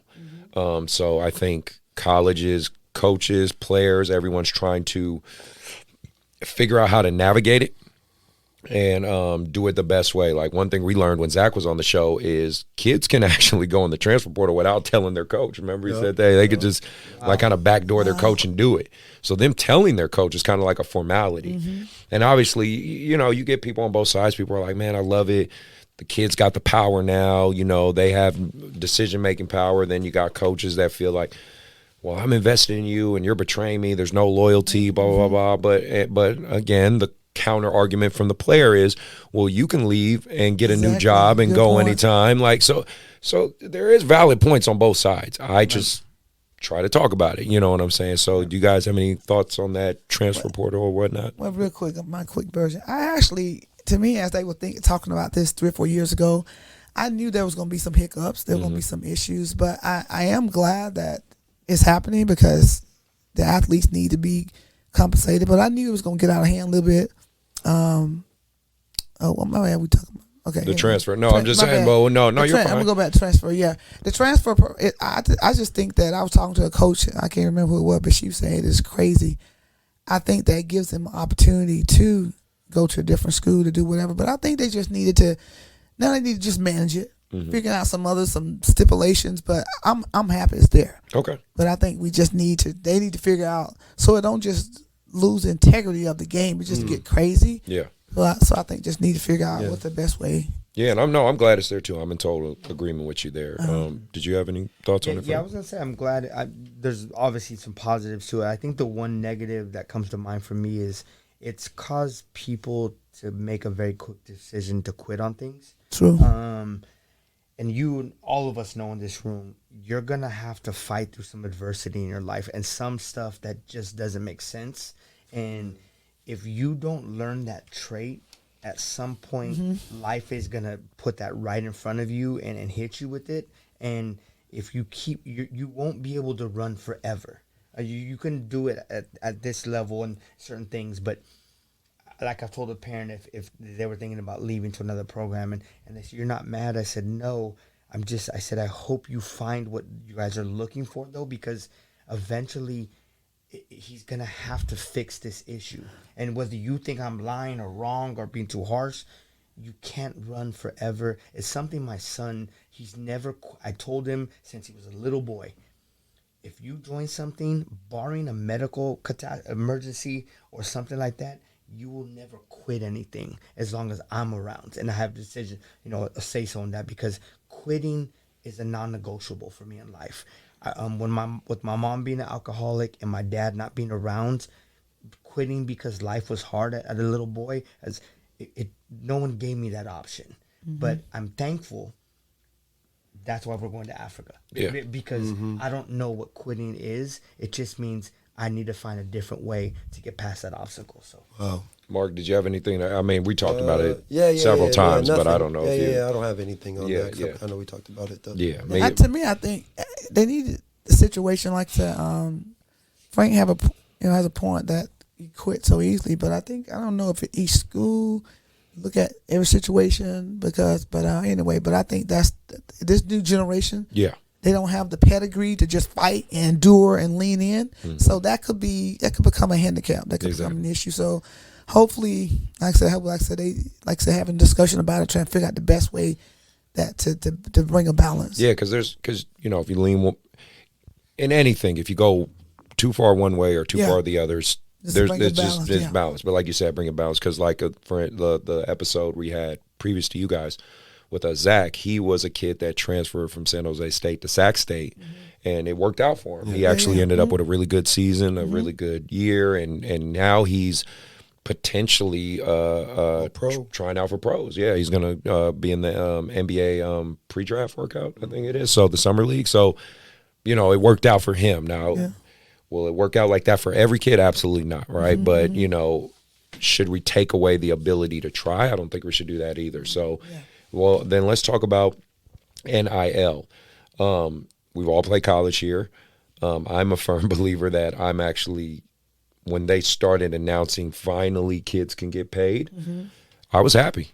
gonna be honest. Like, trust me, I wish I could have got paid in college. You know, we know the struggle of being a broke college athlete, right? Didn't they take Reggie Bush's Heisman away because he took they took his Heisman away. Yeah, they took Reggie Bush Heisman away because he, like, I think someone gave him some money or gave him a little bit. Took some money to get a house. Yeah, wow. And it's like, you know, so because I've had guys on my show who were kind of I want to say they're kind of the founders of making this happen, like Marcellus. Marcellus Howard. He's a really big basketball personality. He's one of those YouTube basketball famous, you know, all these kids are with TikTok and all. He was one of the, like, founders of making that popular. You know what I mean? Now he couldn't collect money directly from the school, but he's been on YouTube since he was back in JC because he played for me at American River. So he was like one of those cornerstone guys of making basketball content, right? The funny stuff, the basketball impersonations, all that stuff. Like, he was one of the first ones to do that. And now his following's ridiculous. He's more famous than some NBA players, I'll be honest with you. Like, my kids know him big time. And now there's kids like Drifty J and some of those guys who have now become famous. Now, if you have a social media following or strong enough, and now you're going to college, you're gonna make money. You know, you can make serious money. Yeah, Angel Reese being a huge example of that. Exactly. Do I think that's bad? No, I personally don't. Like, you know, to me, it's about damn time, personally. But I mean, everyone's making money. The schools are making money. All the adults, all the people that aren't even necessarily doing the work. I mean, they're making money. Why should I heard a story and I can't remember what athlete it was. It was somebody. It might have been Campbell Walker. Somebody was telling how when they were in the March Madness tournament, they weren't always getting food because the cafeteria would be closed when their practice because the practices were so long. When it was over, the cafeteria was closed already. So you're talking about a kid trying to win a national championship for a college. There's no food. He doesn't even know if he has food that night. And so, yes. There's so much money going around these collegiate games and even high school games now. Kids should be, because a lot of these kids are coming from areas. I mean, I grew up in a rough area. I was eating cereal for dinner sometimes. That's just the reality of our life at that point. Yeah. So I'm for it because the money's there and the wrong people are absorbing the money and taking that. And it's not fair to the people that actually doing all the work and being left with nothing. So I have a nuanced question I wanted to ask you guys about it too, because we talked about it on the episode with Zach, but it's just something I don't know if people have thought of this perspective, but I'm just curious of your guys on it. So now essentially you have thousandaire, potential millionaires walking around a college campus. To me, there's a huge risk of that kid's safety. And I don't know who does it fall upon to secure them in terms of, should it be the college's duty to do it, or should it be the player having an understanding of how they move? And this is what I mean. I don't know if you guys have ever been to USC, like their campus or whatnot, right? Beautiful campus, beautiful area. You go 3 blocks off of USC anywhere, rough. You're in the hood. Like, you're straight up in the hood. Like, it's, you know what I mean? It's South Central, whatever, like, you're in the hood. So imagine you have an Angel Reese at USC. I'm a brother from the gutter in Compton. And I know you walking around with damn near $3 million, a new Mercedes, all this stuff. I might be desperate enough to say, you know what, let me grab me and some of the homies. Let's put some backpacks on. Let's pretend we college kids. Let's find out where this girl is at. And we going to lick her. We going to get a lick. We going to rob her. If Kim Kardashian could get robbed, right, in France by some old guys, it's safe to say. So that's why I'm like, it's a good thing, the NIL deals, but now you really do have like 19, 20-year-olds walking around. Because you know what I mean? Like, I know there's college security, but I'm going to keep it a buck with you. That rent-a-cop didn't do shit at ours. You know what I mean? Like, you really have millionaires walking around school now. True. I think that can be a dangerous. Now, again, you got to hopefully have people in their corner that are saying, hey, we know you want to go to this party, but nah, you can't do that. Like, oh, you want to do this, you can't do that. But what if you don't, right? What if because we brought up examples of like the kid in New Mexico that got set up and had to his name was Mike Peak, right? Yeah. Mark, if I got it wrong, because one of his players went to that school, New Mexico State. He went to New Mexico State. Kid got set up, was basically ambushed, had a gun on him to protect himself, and he ended up killing somebody in self-defense. Wow. You know what I mean? And most likely they saw him as a target. Why? Because he got some money.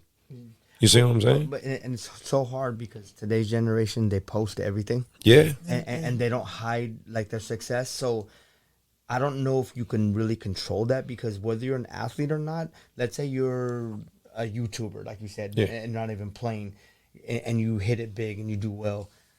You definitely can't control, but I'm just saying, like, do you think the schools should come up with some type of... Okay, I think maybe you could put it... Or do you put it more on the athlete? You know what I mean? I think it's a combination, but I think because they're still not full adults, like they haven't... This is their first... Some of them, it's their first environment where they're kind of on their own a little bit. I think the school... There should be something... Because with the amount of money that's being floated around now. I'm pretty sure that the athlete, the coach... that each team have their own security, that the school have theirs. But obviously, if you're making $3 million, it changes the narrative. Yeah, you know what I mean? And so you might, then if you got your own, I don't know, that probably something you think you know, it's pretty tough. Like what do we do about it? You know, that's just how my brain works. Because you have to, in order to win war, you have to think like the enemy for a minute. Yeah. So I think that, I'm just saying that's something to consider. So they might, that might be something I think the school has to sort of be about security. But when they leave, then they pretty much they might have to get their own. Yeah, because like let's say basketball season's over, right? Angel Reese is just living life, at school, finishing her semester or whatever. But that makes you a target. You know what I mean? It's scary, but I hate to. It's a reality. Yeah, you know what I mean? Because there are people, there's people in desperate times right now. I know there's no solution. I'm saying, I'm just saying having the conversation because I'm hoping. If anybody hears this or clips this on YouTube or something, I'm just hoping that this is something that's thought about or looked at now. It definitely needs to be looked at because, like you said, these are, right now some unique, but this could be more commonplace soon enough as we got young creative minds coming up. And like LeBron said, it's more than just an athlete now. They're finding ways to impact with their platform, and it's bringing lucrative money because the people that are giving the money see them as helping them promote their business or whatever their name is. So they're going to keep giving these young kids who don't have a lot of business savvy and understanding of that part of communication. You're asking a young person to say, here's $3 million, go in your room and be quiet for a while. Because I know before the $3 million you had like $3. Yeah. And now just go chill out. Just relax. And you saying that to like a 19, 20-year-old, they're like, yeah, okay, sure. Like, you know what I mean? It's it's a nuance to it. Mark, did you want to speak on that again? I mean, like I said yesterday, like if you got millions of dollars, go buy a bodyguard. Like Bronny is going to be on USC with 2 or 3 bodyguards. Yes. So to me, I think that's easy. You got the money, buy yourself a good bodyguard. Yeah. And some of these people, they forget who they are. And I just think of John Morant. We talked a little bit. Yeah. We're going to circle on him a little bit. Yeah. It's just there's no quick answer, but I just I thought was pretty interesting to talk about. Hopefully, people are having these conversations, and then I wanted to talk about the 2019 class and this weird culture of athletes and guns and violence and just all that stuff. Oh yeah, get whatever you want, bro. The whole I don't get it. Mikey Williams is an example of this. Got a scholarship pulled. Allegedly, shot a gun at a party. 17 years old now. I think he's facing 5 years in prison. I don't know if he actually, murdered anybody. I hope not, but it's a tough scenario. I'm just curious if we have any thoughts about that. Like, what's with these younger and younger guys trying to, prove they're a part of this street culture, especially if you're not. Like, guys, because one thing I could say in my life, which I found, which I find interesting, is when guys are from that type of situation, when they are from the street culture in general, right? They usually don't move that way. DeMar DeRozan, Right. he's a Crip. Derrick Rose, Zach, Big Zebo, Zach Randolph, he's a GD, all that stuff. They don't. John Wall. Yeah, John Wall. Like they don't. When they get out that situation, they don't move that way. You know what I mean? They're actually pretty mellow, chill dudes. They not doing what Jaws out here doing, or punching allegedly. I gotta make sure for the allegedly, punching high school kids and trying to get into fist fights in the club and just I don't know. I don't know if it's a young thing. I don't know if it's a social media thing. I don't know if it's a cultural thing. I don't know. But I would have to say I think it could very well be an there you go. I was about to say talking to Mike. an environment thing, and I have a kid, and like I said, I'm not going to use names today. Who may have a problem stealing, and now to a regular person, you're like, okay, why are you stealing? He obviously doesn't have much, so he's been kind of brought along to think like when you don't have something, you just go grab it, and so. With one vision, that's what I'm saying. We're way more than just, hey, let's go hoop on the weekends and try to win medals. Like, I'm trying to help these young people see, to grow in life, truly grow, you have to be able to see past your circumstances. And that's not easy when you're 17 years old, right? Because we could barely see 5 feet in front of us. Now you're asking me to think with my mind and not use my initial thought of survival at certain points. But that's where we as mentors and coaches and development coaches. I like that term better, development coaches. As those people, if you're not in that to help those kids learn the other part of life, and we'll talk. There's a kid that we work with, Chris, that you and I both work with right now. He's visiting colleges, and I had to let him know when coaches reach out to you, the proper response is not, "What's up, coach?"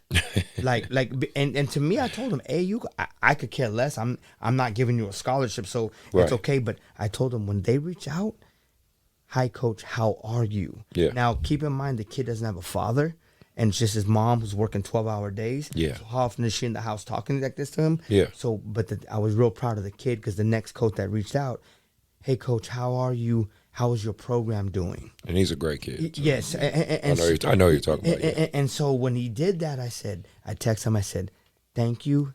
That's a quick response to what we said. It tells me you're actually listening, and that's why I'm going to keep calling coaches for you, because you're trying to grow and get out of your circumstances and not use that as an excuse." And he didn't get mad at me when I told him. We got to be willing to do those little extra things. Otherwise, I think we're in this for the wrong reasons. Ruthie, you got any take on just the culture? Just I think guys trying to prove they hood. I don't know, man. To me, all these guys, I'm assuming, have agents or manager or whoever. You can't. They are failing them when they don't say something, or you need someone that's gonna be like, "Hey, you know what? I understand that you shouldn't do this." Yeah. And someone that you listen to, they might have 5 people. It should be that one person. If it ain't the parents or the mom tell him you don't, but they need to have their manager. If you're a manager of someone or you someone that they trust, you got to tell them the truth.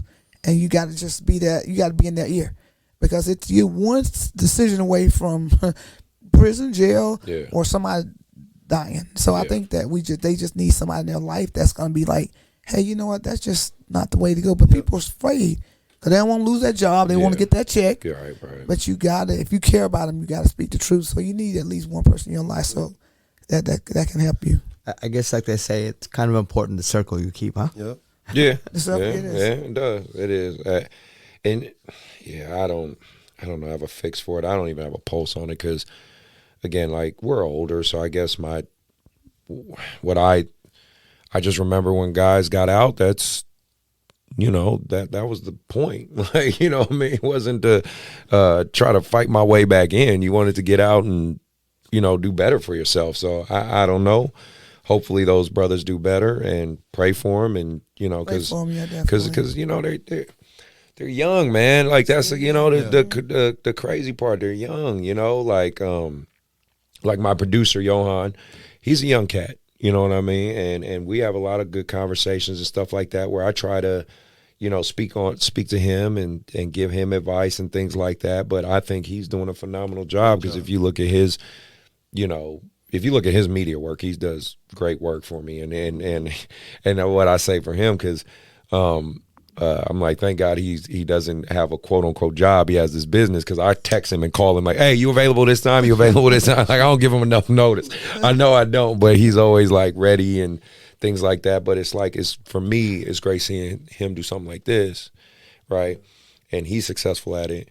And I don't see him now saying, okay, I'm making my money on this media stuff. Let me go get into a club and get into a fight. Let me pull a gun on somebody. I just can't. It just had to be steps before that happened. You know what I mean? I wish someone would grab these guys, early. You know what I'm saying? And Johan, we do see you. So appreciate you, young man. First time meeting you. Appreciate the work you do, sir. Yeah. Mark, go ahead. I want to ask you a question. Do you think there's more chaos or more crimes in football or basketball? You don't know. I'll say this. I think there's more domestic violence crimes in football, and I want to say there's more, if I'm going to use the proper term, fake tough guy bullshit in basketball crime. And the funny part, this is the thing. So I used to box, right? That was my main sport before. Yeah, I was a boxer. Got my nose broken a couple times, but Sweet Pea Lou Whitaker. I was a boxer in basketball, and those are my main ones. And wrestling, I did wrestling too. And funny, one thing you learn in boxing is actually being having this body of mine is not built for fighting. That's the funny part. I laugh and say about it when these basketball players like to get in fights. Our bodies aren't really built for it. That's why some of the better fighters are short, compact guys. Like Floyd Mayweather's a great example of that. Like, if you meet Floyd in real life, he's like this tall. Like, he's not like, but it's actually built for combat, because the one thing you learn, first thing in boxing you learn is footwork. Before you even learn hand speed, like how to move your feet, how to move at an angle. And then the second thing you learn is this is your offense and defense. Mm-hmm. So when I have longer arms, yes, I can reach you, but it takes a longer trajectory to get back to becoming my defense. When you have short arms and you're shorter and compact, it comes right back. You just boom, boom, boom. You know what I mean? So that's why Mike Tyson was such a great fighter, because yes, he was a heavyweight, but most people don't realize Mike Tyson's like 5'11". You know what I mean? I think he's barely touching 6 foot or whatever, but he was this compact, powerful, strong guy. So when I see basketball players out there trying to fight, I'm like, bro, they were really not built for this. Just chill out. Just hire some bodyguards. You're an NBA player. Just let them do the work. You know what I mean? I don't get it. We're not really. I'm just being real. We're just not built like that. You know what I mean? Now, can they learn to fight? No, because there's a couple NBA players who are legit fighters, because they're, whatever. But I don't know. I don't get this whole concept of trying to prove we're tough. But yes, that's why I say when it comes to hoopers, and I want to say it's because we're seen more, right? They see us more, our faces. I could be the 15th guy on the Sacramento Kings right now, and I'll still have a huge following just because people would know my face, right? Mm-hmm. Football players, and I only know this because, my younger brother is an NFL player. He actually he holds the record for being on the most NFL teams in football history. Yeah, his name's Joshua Johnson.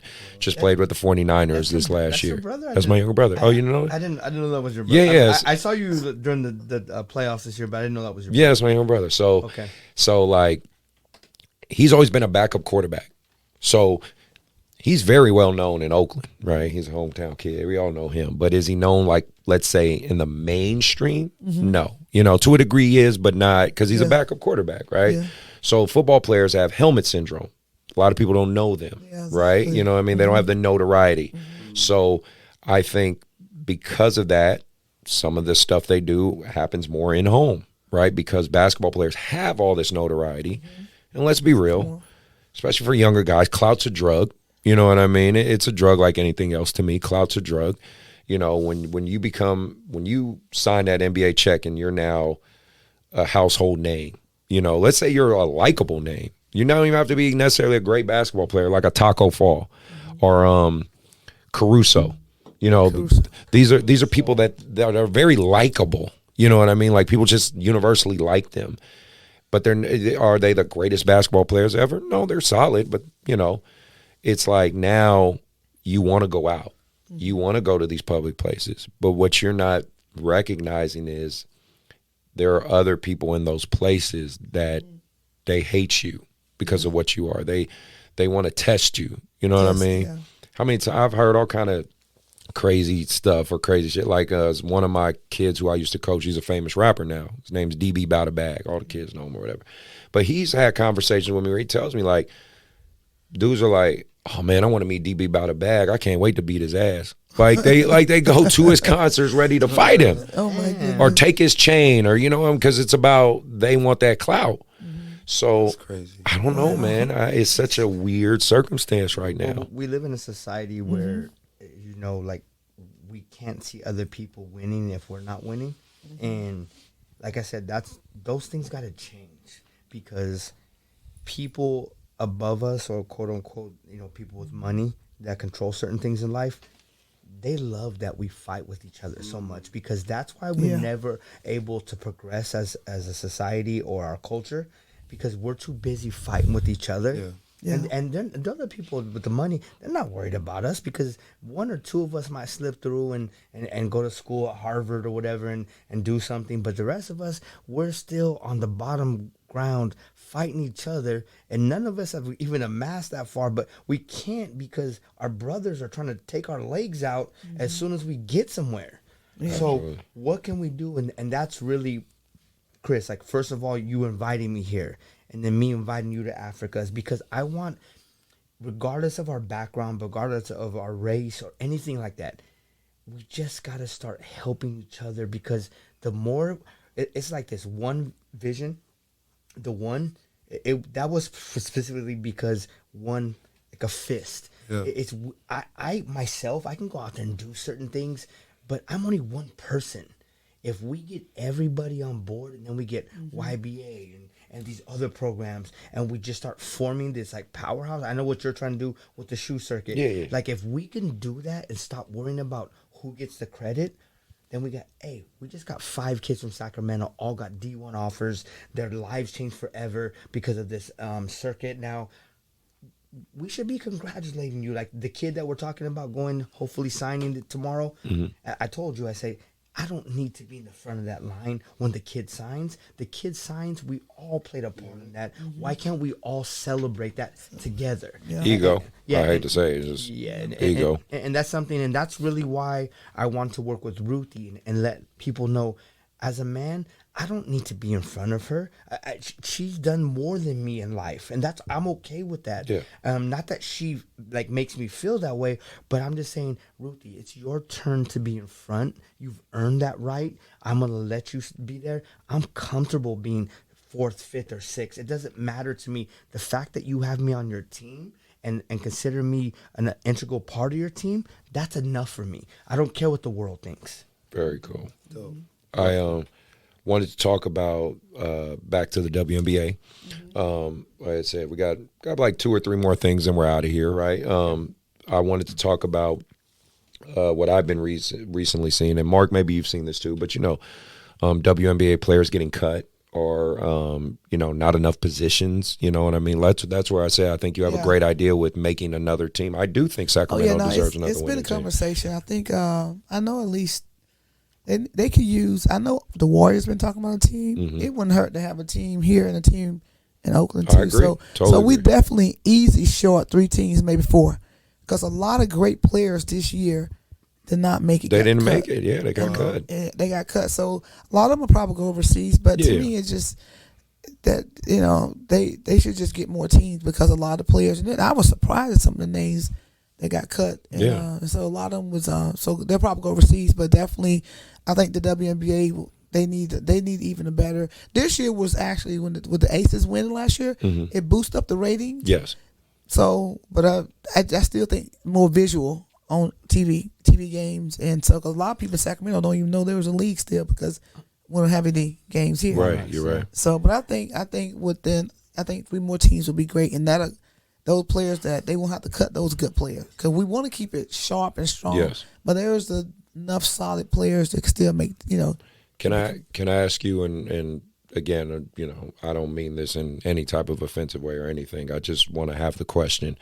There's always the conversations of adjusting the league to make it more marketable. I've heard things of shortening the court, lowering the rim, all that type of stuff. Yeah. Just curious of your thoughts on it. That's all. At one time, I thought maybe lowering the rim, but I disagree. Okay. Shots will be everywhere. Okay. We've been shooting so long in that. They made the ball small, and we struggled because we played internationally, and we came in with a ball that was heavier than I'm talking about. We would more turnovers. The game looked sloppier. Yeah. They've adjusted some now, Okay. but to lower the rim will be a disaster. Okay. At the 3-point line, they might. I don't know. I bet most players will say keep it as it is. Right. Definitely not lower the rim. Keep the 3-point line and say this is what I think should add to the game. Okay. I think we need a shot for 4 points. Nice. Nice. I know they're doing some Like a further distance. I think they're like doing 4 something points. that's Athletes Unlimited. They're doing some things, but I think a 4, maybe I don't know. I think it'll be a different. I think it's time. I'm like, Well, ABA does that. They 'Cause, do? yeah, like the ABA, because I played in the ABA. That's when I first started. So, Yeah, that would be good for if you got a steal, like in a half court, let's say you're pressing, you got to steal in a half court. This red light would come on, and the shot. If you took a 3, it was worth 4. I like that. That was crazy. I guess Yeah, it's a they did win-win. that. That's why if you look at final ABA scores, the scores are like super crazy. It's like 163 to like. That player needs to be rewarded. Right. Rewarded for stealing the ball and going down and scoring. Yeah. So that's a real true Hardwood Curry. That's real. Yes, that's real. That's an old Hardwood Curry story. Yes, when I played in the NBA. But no, because my path to getting to the overseas was, I played every semi-pro circuit there was, PBL, IBA, ABA, whatever I could, because I went to college in Chicago, so I did all that. But no, I was just curious on your outlook on that. To me, I was bet if the players had a choice, they would go back with the regular ball than the WNBA. So Okay. You ever play? And I just think like we talked earlier about giving them a platform to express themselves even beyond just being athletes. Like I mean LeBron and Steph, everyone knows who those people are. Not just because of like what they do for the NBA. Like Michael Jordan, I'm a big fan of him, but he didn't talk much. He was marketable, but he didn't talk on tough subjects, and he didn't want to. Well, a lot of that was just. He wanted to make money. Let's just keep it real. He You know what I mean? nothing. He didn't say the word. He wanted to make all he his gonna damn do money. is breathe. If I say something, I'm charging. Exactly. Yeah, no. and so when people want to tear, and I'm a big LeBron fan, I just said, maybe he's not better than Michael. What the fact that he's in the conversation, that's enough. Yeah. You're in a conversation with arguably the best player ever. They're questioning whether you're better than him. And you can go back and forth. It's opinion, how you look at things, but you're in that conversation. You're doing the right things. Yeah. Did you have anything or any thoughts on that one, Mark? No, I'm a Kobe guy, so. Oh, Black Mamba. Okay, Black Mamba still alive. He is definitely a comic. No, and that's just something I think because I enjoy women's basketball. I like I said, I have a daughter. You have your daughters. Playing hoop now, and I do want to see it grow. I've had previous episodes where I've had this same conversation, talking to college hoopers and different women. I wish I could come up with a clear-cut solution to help it, but obviously there isn't one. I think to me, when the Monarchs are here, we did a lot of community stuff. Yeah, and now these you guys girls, did. And we were reachable, we were accessible, and now these little girls, man, the dreams, I could see myself there. And I think to me that's, and I know they do it in the other cities, but not as much. We were really high ranked we did a lot of community stuff. Yeah, I know. I remember. And so I think to me that's what they need. We need a team. They need that. And then just to get the women, get more TV time and definitely get more teams. I'm like, the NBA got plenty of money. I don't even know what the hold up. I don't even know. What's the hold up? Seriously, what's the why? Okay. Right. But a quick question for you. Do you do any work with the WNBA today? anything with as far I as do. like marketing or the marketing of the game? We have a Taj McWilliams is probably the first person in that position to understand. Before they didn't want anything hard to do with former players too much. Okay. It was slow, but Taj McWilliams, now we do a lot more because she's a little bit younger than me, but she and I same era. So they're trying to make some changes. I do feel it now. I do feel it that they're not just hugging us, they're getting us really squeezed. So they're trying their best Okay, that's to good. include. That's good. Because Teresa Weatherspoon. Yeah. Everybody remember that half court shot she made. Yeah. And she coaches with the New Orleans team. The Pelicans? Yes. Or Pelicans. right. She's like a player development player. Yeah. But her energy, like players still love her. The fans want to know what is she doing. They would love to see her. So we've talked about ways we can come back and bring the players in, but we're closer to it with Taj. Before they don't want to hear it. And you see that the NBA, like they do that with their old players a lot. They do a lot more with the old players. So that's why even like people like me that know older players, you still see these people with the All-Star weekend. They celebrate these guys, and that's where we're, like I said, the women's game. They're not doing that for you guys. They're not doing enough. So that's why kids today, when I say, "Oh, your name," they're just like, "Who's that?" It's because they're not celebrating you the way men do. So this new generation. When I retired, some of these players are like 4 years old. I'm like, I've been retired now like 16 years. Yeah. And so it definitely need more. So like I said, we push, and actually some of the players like Teresa Arrowood, some of the players like, I don't care. But if we like the soccer team that fought for the rights, and I'm willing to do it, but a lot of players say, forget it. I ain't got time, I ain't got the energy. But you got to have. They just living life now. They just living life. They're like, we good deuces. But it's not so much. It's just the principle. Something my dad would say: if you're taking life with you, some principles, you want to carry a suitcase full of rules. Nice. So there's a time to fight, and there's a time to walk away. Yeah. And there's time to be. What I'm saying? Not fight, but there's a time. No, advocate for yourself. Advocate. I'm like, it's okay to have a voice. It's okay to advocate because you're advocating for the next generation. So, but yeah, I think we definitely, like I said, need more teams. I don't have, like I said, I don't have a solution. But one thing I try to help, because Ted, Coach Ted, he helped me when we at the camp too with Carté and whatnot. But I'm sure you would know Ted if you saw him. Yeah, I'm sure. So he's a women's coach, and he's at college right now, and he has he's been on the women's side for a very long time. He was a women's coach at Jessup. He's done West Coast Elite. He was AAU coaching here. He's done a lot. And so we have a lot of these conversations because one thing that this is kind of just a weird epidemic of girls just quit sometimes. They just wake up one day and just quit. Sure and I don't, it's like, because we have a women's side in YBA, and I'm always, I don't coach it directly, but I train some of the girls I talk. I always try to keep them encouraged, especially if they're discouraged. I say, hey, no, don't quit. Like, I just don't know why. Quitting, a lot of time, so a lot of girls are quitting from basketball to volleyball. In the last 3-4 years, a lot of players from basketball to volleyball, the players get burned out. They don't have, now without a team here, they have no dream. They don't have a landing zone for their dreams. Right. Their dreams is just like, just floating there. But like, is there a place that I can go? And so a lot of them just losing hope. And I think a lot of too, you sort of got to talk about it. One of the reasons I would say don't quit. I say, you know what? You may play, you may not. It's about don't be so quick to just quit. Like, why are you quitting? Or you not feeling, so I feel like with a team, you got to make it an experience.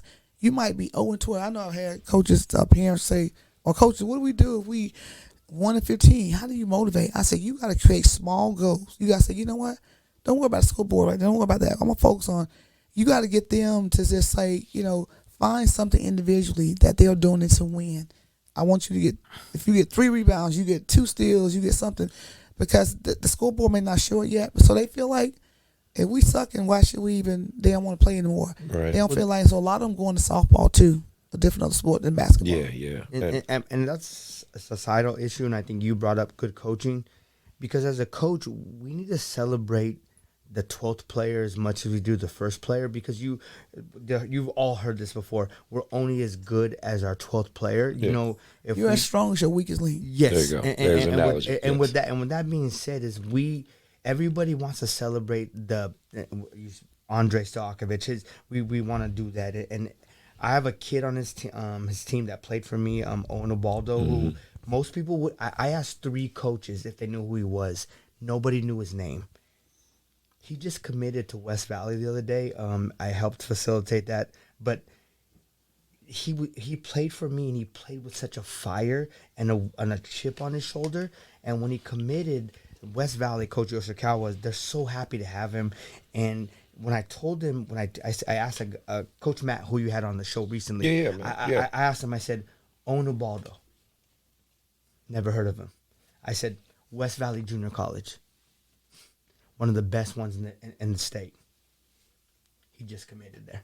Nice. And he said, how? I said, because I saw something that most people didn't, but the main thing I saw was he wasn't playing in the shadow of a kid like that. Andre, it's tough. It's tough because tough. you do get exposure because he's going to bring certain talented teams to their schedule. But just the last name alone is going to it's like get some peak. Your dad didn't play in the NBA like his dad did. Yeah. So I told him when we were going through the recruiting process and he was getting frustrated, I said, it's just a matter of a time, and we'll need one coach to believe in you.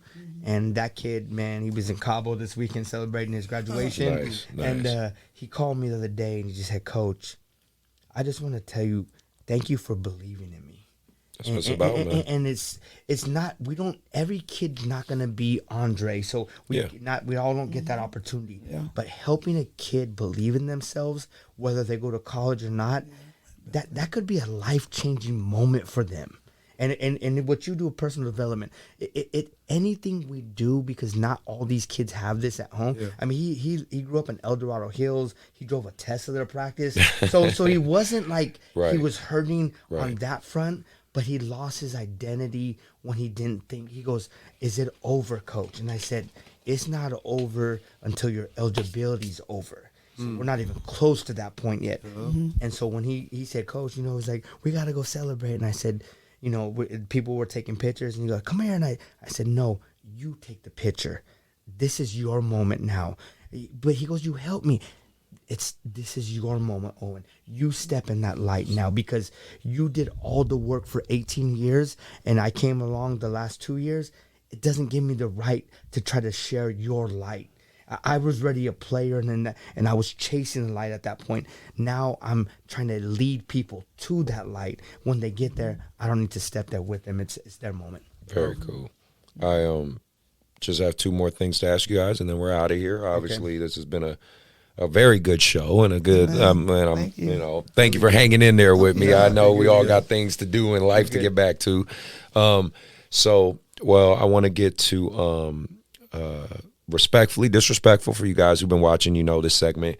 The first thing I want to ask you guys about, and this is mainly speaking to Sacramento culture, Sacramento AAU culture between trainers, coaches, clubs. Seems to be a lot of hate in terms of somebody's always hating on each other, speaking bad on each other, or, you know, and again, I say it's all subjective. One person could look at a kid and think he or she sucks, and another person could look at that same kid and think he or she has something to offer. That's okay. I'm not saying people aren't allowed opinions. You absolutely are. But I think when you're actively speaking bad about another person to try to make yourself look better, and we know that I always try to keep it a buck on this show. That's why I call it About That Life. We know the biggest motivation why people do that is money, right? If I can take 5 kids from him and lace it in my pockets, and now he's 5 kids broke, right? You know, like that's the mentality some of these people have. I work a normal job, so I don't, everybody know I work UPS. So I'm out here grinding in a warehouse most nights. So at 3 a.m. on Instagram Live, at 3 a.m. Right. So it's like, but then again, like my boy Mark here, his livelihood is in his company. He's invested in himself big time, his training, his media company. So I know how much he takes it to heart and seriously. So it does bother me if people are hating on him or something like that. I haven't personally experienced that, but if he's told me stories, it's like, I don't think that's a good thing. I just, I guess I'm just overall curious of what you guys think about that, of this culture of basketball and in Sacramento and that atmosphere. And then honestly, if there is any type of solutions that could possibly happen. A comment real quick. It's unfortunate. I think a person that, everybody working hard, and for you to, and you got people that do that insecure, and then you got a lot of kids that play for or been around people like that. And even they, 11, 12 years old, can see that in the adults or the coach. So it's just, to me, it's sad, and it's it's a character flaw. It's an insecurity, and so to me, I think that solution is somebody else that hey, just say, watch me work. Right. In the game, somebody, you had that with a team you playing, you got to, that's been animosity from, I think you just do your thing. If you mature enough and just like, hey, you know what, they do what they do, but I'm do what I do. And I know that's sort of a straightforward, but to me, that's a simple way. Yep. And that's just how I manage stuff like that. I can't control what people think about me, but I can control what I do. You know what I'm saying? Like, hey, what you think about me don't go on my record. Nothing you think and say don't have to hinder me if I allow it to. So say what you want. I'm going to use it as a tool to just elevate myself. There's a story about this mule was throwing dirt. They threw this mule in the hole and was throwing dirt on this mule. This mule was minding his own business in Mississippi. Yeah. And all of a sudden the guy was laying throwing dirt, and all of a sudden they walked away laughing. And all of a sudden they looked back and saw the mule was out the hole. Like, how did that happen? This mule was using the same dirt they were throwing on him to elevate. They were stepping on it and putting it on their feet, and it was raising them up. Nice. So I think you just take negative things and just like, hey, you know what? I'm not gonna let it rock my boat. I'm gonna keep my power. I'm just gonna don't even entertain it. Just like, hey, I'm doing what I do, and just like a little spoiled kid on the ground kicking around, just ignore it. Well, and it's just being true to yourself, right? Yeah, like just being consistent. I'm a big firm believer. If you're consistent, regardless of what people think or say, people have to respect it. You know what I'm saying? That's like true. and obviously, if they're crossing that line of disrespect, that's a whole nother subject. But I'm just saying, like, if you're consistent in who you are and what you do, right, wrong, or indifferent, people will respect where you're coming from. You know what I mean? Did you have any insight on this one? I actually do.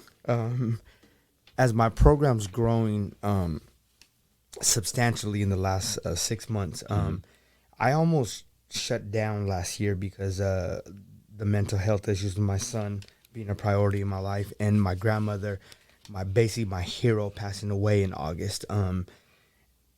I had people working with me last year in the program, and I didn't realize they were destroying the program from the inside out. But I was so consumed with some of the personal issues in my life that I couldn't see these things. And I'm the bad side of is I always want to give everybody the benefit of the doubt. Like, of course. Like I'm still blaming. They made a mistake, and I'm blaming myself for the mistake. Right. And as I was going through this, I was learning about certain things, and then one thing I realized, sometimes in life, you do have to put your foot down and say, the disrespect has to stop now. Because once you've crossed that line, I can forgive you as a Christian, but I can't forget the way you're moving. And thank God I was able to get past those rough times. My son's doing better, which is a blessing. But the people have now, being, like I said, my co-director, a woman, she has gave me so many inspirational conversations. She's helped me when I was kind of steering off path. And I could sit here now and say, the problem I saw here in Sacramento is it's hard to trust people. Yes. Like literally, like you could literally say, here, guy, here, anybody, here's $100. Hopefully this will help you pay your bills and move, pay your gas or whatever. And they'll say, why did you give that to me? And just get crazy with you. I just gave you $100. Why are you mad at me? But this is what I hoped with the offer of Africa, Chris, and the stuff that we've already done already, is I want to change that narrative. I'm from the Bay, working at Google and growing up in Silicon Valley. People of power have great support systems. Yes. And that's how they're able to elevate themselves, because the support system's so great. Mm-hmm. And I tried to do that, and people were just like, nah, bro, you ain't from here. We ain't feeling you. And I'm going to be honest, just as a player too, the color of my skin always made people question how I got to certain places. And I said, you know what? Your insecurities, I pray for you because you know nothing about my past, yet you want to judge what you see on the exterior of my body. So as a society, can we just stop hating on each other? Yep. And can we just, like, even as someone said, well, Chris is your competitor. I said, no, he's my brother. Yep. And he's doing the same thing I'm doing. And there's so many kids, and I'll just finish with this. The table's so big, all of us can sit down and eat at it. I know that's right. But why you got people that are saying they're moving seats and say there's no more seats, buddy? Because I took 8 of them and I'm eating all this food here, and the problem is most people I've found here are they've never mastered the game of checkers, and I've already moved on to my second chessboard. And as you move there, you realize your greatest competitor in life is you. Yeah. And understanding doing for others without expecting anything in return, that's a game changer, a mindset changer. I say a separator. And that's why I said today when someone say, why would you let Chris come with you and steal your moment? I said, steal my moment. This is no, that's gonna work, but okay, no. But that's the simple mindset. Yeah. And I said, you know what? Do you know how many people live in Africa and how many people need help? I can't do it alone. So I bring my brother, and this is only the beginning because trust me, I'm the crazy guy that has like a lot of ideas that most people don't want to discuss. That's good. Just like Steve Jobs said, you have to think different. If you think the same, we would all work 9 to 5, be bored, and live in a box that the government wants us to live in. And I say, you know what? I'm done living in a box. How about we try living in some open space with nothing in sight except opportunity and things to be written still and changing history. How about that? How about that life? Amen. Amen. Do you guys have any? Well, this will be my last question before we do our shout outs and get out of here. But do you think? Do you guys think or have any idea what could be done to help maybe bridge some of these gaps? I mean, for me personally, this show is one way I try. I agree. This show is one way I try because he knows. I say it every episode. I'm like, hey, if you don't, I literally put a challenge out there for people. Like, hey, if you don't agree with the things I'm saying, if you don't like YBA, if you think, you know, I'm just some conceited light-skinned asshole, like sit down on the couch or sit on the couch and let's talk about it. You know what I mean? Like, just let's have a conversation about it because I guarantee if you most likely talk to me, you'll come away like, okay, I can respect where this dude's coming from, and I can respect where you're coming from. I really try to challenge myself to not live in an echo chamber. So because I don't need people to just tell me I'm right all the time. I need people to hold me accountable. My friends do. My close friends do. But I try to do things to bridge these gaps. This show, working with Mark, our friendship, working with other coaches, other trainers. Like even right now, you know, I'm working with Ryan from Touch Shooting. Right. Because I have my teams on the Adidas shoe circuit, so I put his freshmen on that platform along with me, and his team is called Team Touch. So it's like I literally put, basically for all better intents and purposes, a competitor on the platform that's meant for me. You know what I mean? Just because, and his head coach came from YBA, came from me. I introduced Sam to Ryan, and they hit it off, and I'm proud of them. Their team's doing well. They're about to go to South Carolina and play in this tough event with me. I'm taking my 17 guys to South Carolina, like Mike and Elijah and all those guys. So I try my best, you know, to work with everybody, but I know a lot of people have their own angles, or like you said, they have a misconception and think, you know, Chris just wants to take this or do. I don't try to take or do anything. I just want to help, and I do recognize I am a lot, and you know, a little bit of luck, a little bit of business savvy, a little bit strategic things put me in a position of where I'm in today. Like you guys are here in this facility. Like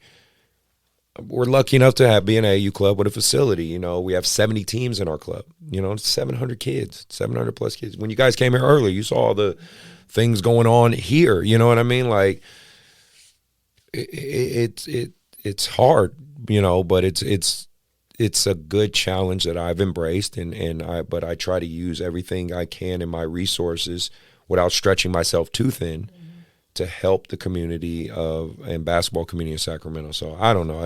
It's just a long-winded way of saying I'm trying my best. Yeah, I think so too. I think it takes everybody, and definitely platforms like this and spaces like this to talk about it and have conversations. And like I said, life is too precious to just go around have animosity, pointing the finger, trying to hurt people. I said we all, So I just say keep having the conversation, your honesty and transparency, and allowing people to say, hey, if you have a problem, let's talk about it. That'll say, I know everything. Don't talk to me. Talk to the hand. Yeah. But creating a space where people can talk, I think that's a great start. Thank you. Definitely. And I'm gonna say something that a lot of people don't like admit mistakes or missteps in life, because why we all want to pretend we're living these perfect lives, right? Instagram is a great microcosm of the perception of perfection. I'll tell you, we played Chris last year, and I was fairly new to start playing in bigger tournaments and more opportunities. And Chris, man, he gave it to us. and I had to sit there and just take that. And I remember looking over, and they were kind of laughing, and they were looking at me. When I coach, I'm crazy. Like Chris, You're passionate. You're passionate. I'm passionate, and I'm still coaching my guys. We're down 30-something or whatever, and I'm still. And my kids like, Coach, look at the score.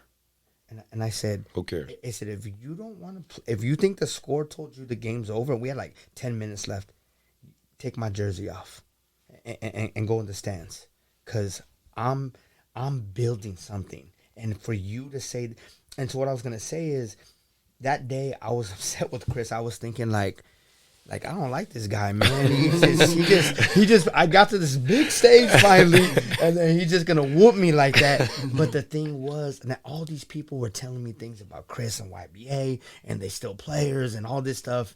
And I sat back and I said, you know what? Elijah, that issue came up, and his parents, and we finally had a conversation. And I said, you know what? Like you said, nothing like I thought. Not the perceived thought of who I thought he was and what I was told, not even close. And so I can sit here and say, you know what? Keep doing what you're doing, because you know this. If we're doing something right, of course people are going to be talking. Yeah. Because they're jealous that they're not in that position. And so I just applaud you for this. This platform is special. Thanks, man. 49 going on probably on 99 soon. And you guys, what you do, you give up your free time. This is not $1 million enterprise at the moment. It could be the way you guys are moving. If it happens, great, but I'm not. Yeah. I don't do this for the money. Trust me. but that's what I'm saying. I because I'm crazy and I'm up at the gym at 3:30 in the morning. I see you post that you're at your job and just and I said, you know what? There's just a dude who loves helping people. And if you can't see that, I just want to pray for you, because whatever's ailing you to be so angry at him or you or anybody else, it just, that's where usually the root of the problem starts within. And if you want to change Sacramento and you want to change the perception of everything, we have to work on ourselves. And self-reflection and self-change, well, it's not as easy as changing your underwear every day. Right. It's just, so that comes with a different kind of set of rules. But like I said, I want to commend both of you for what you've created already and continue to do. And thank you for the opportunity, because you've given me some ideas. But just, I'm proud of both of you. For this space. Appreciate it. And thank you for having me here today. Oh, absolutely. Mark, did you have anything to chime in on that one? Man, just the power of collaboration. So it takes a village. So that's all I have to say. Yeah, no, I mean, it's just like I just want to see ultimately everyone thrive, and just be good members of society. My biggest motivation is my kids. Exactly. I think that's everyone's motivation at the end of the day. I want my children to grow up in a society. No, it's not going to be perfect, but fair. Keep them safe. I tell them, you know, I feel very proud of the fact that I can bring my kids in here and, you know, they go, Dad, what do you do? You know, it's like, hey, this is what I do for a living. And on top of working my 9 to 5 and hopefully you want to be a part of it one day. Cause my oldest son is 9 and he wants to play basketball. He keeps telling me, I'll be better than you, Dad, and blah, blah, blah. I'm like, all right, whatever. And but he's actually freakishly tall for his age. Like if y'all saw my boy, he's really tall. But he sucks. He sucks right now. And I tell him that. I'm like, oh, you're trash right now, bro. We got some work ahead of us. But he loves to rebound. So that's one good thing. He loves to rebound. But he won't shoot the ball. Like he'll be right in the basket, won't shoot. But I told him, I said, I'm not going to coach you. I don't ever want to coach you, really. I want to train you. Yeah. I'm going to train you. I'm going to teach you the game. We already talked about it. He said he's going to spend all summer here with me, putting in work. I said, you can go in Dad's office. You can take a nap, and we'll get right back to it. And, Here we go. You know, so we'll see how it goes. This is his journey, and obviously I'm excited as a dad. But everything I do is thinking in terms of when they're in high school and they're older, and you know, just things like that. I wanna create an environment that they can thrive in. You know what I'm saying? So that's where it all comes from with me. Awesome. Any closing comments, thoughts, anything like that before we get out of here? I do want to give two shout outs to things that I got going on. We are starting a girls program. We're well underway. We have some great things in store for the women. Like I said, the empowerment and the platform is huge. This lady right here is going to help me, and we already talked about a couple things, but I have some great ideas of how we can do that. I'll probably be talking to you some more about some other things. Always, brother. And how we can operate in that same space. And the second thing is we're going to have our first One Vision tournament the first weekend of August. Do a little different. Maybe not as big the first one, but we're going to do DJ. I think we have a bounce house. A taco truck. Nice. So we're gonna make it as the end of the summer AU style. Right? Very cool. We're doing. I want this to be a family atmosphere. You doing it out there, out in Sacramento? Yeah, Sacramento. Okay. And we'll definitely talk about some because I want some YBA teams out there. And yeah. stuff like Oh, that. you know, I'll support big time. And with all that being said, is I want to invite everybody that's from the area, and like I said, I'm gonna extend my hand, and I'm just that way. I'm gonna keep extending. Hopefully we can get more brothers and sisters to join us on this mission of changing the culture here. But if not, it's not going to change me because this is kind of a mission from God that he put on me now. I mean, you don't plan Africa if you want to just do everything by yourself and be like, oh, I'm this great. I'm just a simple person who had a dream, quote unquote, like Martin Luther King. And I'm getting now the opportunity to act on that. And like I said, I'm going to keep inviting kids and people like you who are helping kids, because at the end of the day, if we're doing positive things for them, then that means we're doing the right thing. Yes, sir. Anything for you, Ruthie? Well, you said something about dream, which is a great segue into saying thank you for creating this space for the years you've done it. You know, knowledge is power, and being bold enough to speak up and say things and share and have dialogue about certain things. And I'm just thankful that my shout outs to all the youth out there, just reminding you to not just dream, but to dream big. If you want it, you can do it. Dream big. Pour your heart into it. Nice. If it were dreaming about, you might as well. If it were dreaming about, you might as well. Dream big. Dream big. Amen. I got some applause for it. That's the first on the show. I know. I like that. That's the first. That's the first. I like that. Let's go. No, hold on. Let me get my outro music. Great show. Yo, thank you. Yeah, and if you stayed and you watched it, you're a real one. I know a lot of people listen to it in segments. Thank you, Johan. Shout out to you as always, brother. So if you're listening again, do that HBO special. Help a brother out. Subscribe, share, listen. I can't thank you two enough for being on the show. I really do appreciate both you guys. Shout out to Carté. I know I have to shout her out. She's been a great person in my life. Also, when Ruthie gets her podcast out, please check that out, right? Again, it's Heart of Champions, correct? Heart of Champions. Please go ahead and check that out and support her. Shout out to all my AAU kids. Kai, I just saw Kai at Hardwood again, so shout out to Kai. Good seeing you, knucklehead.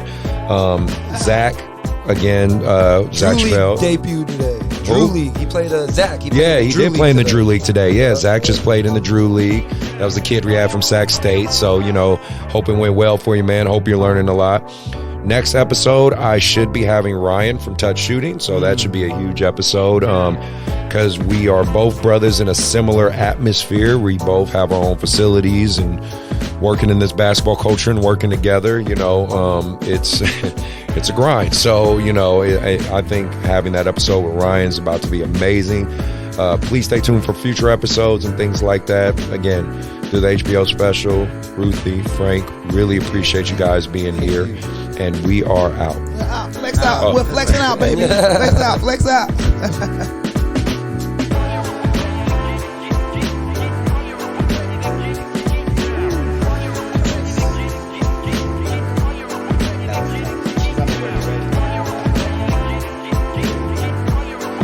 She don't know what the word rest means. Hey, let me know about the training. Because definitely got some kids. Yep.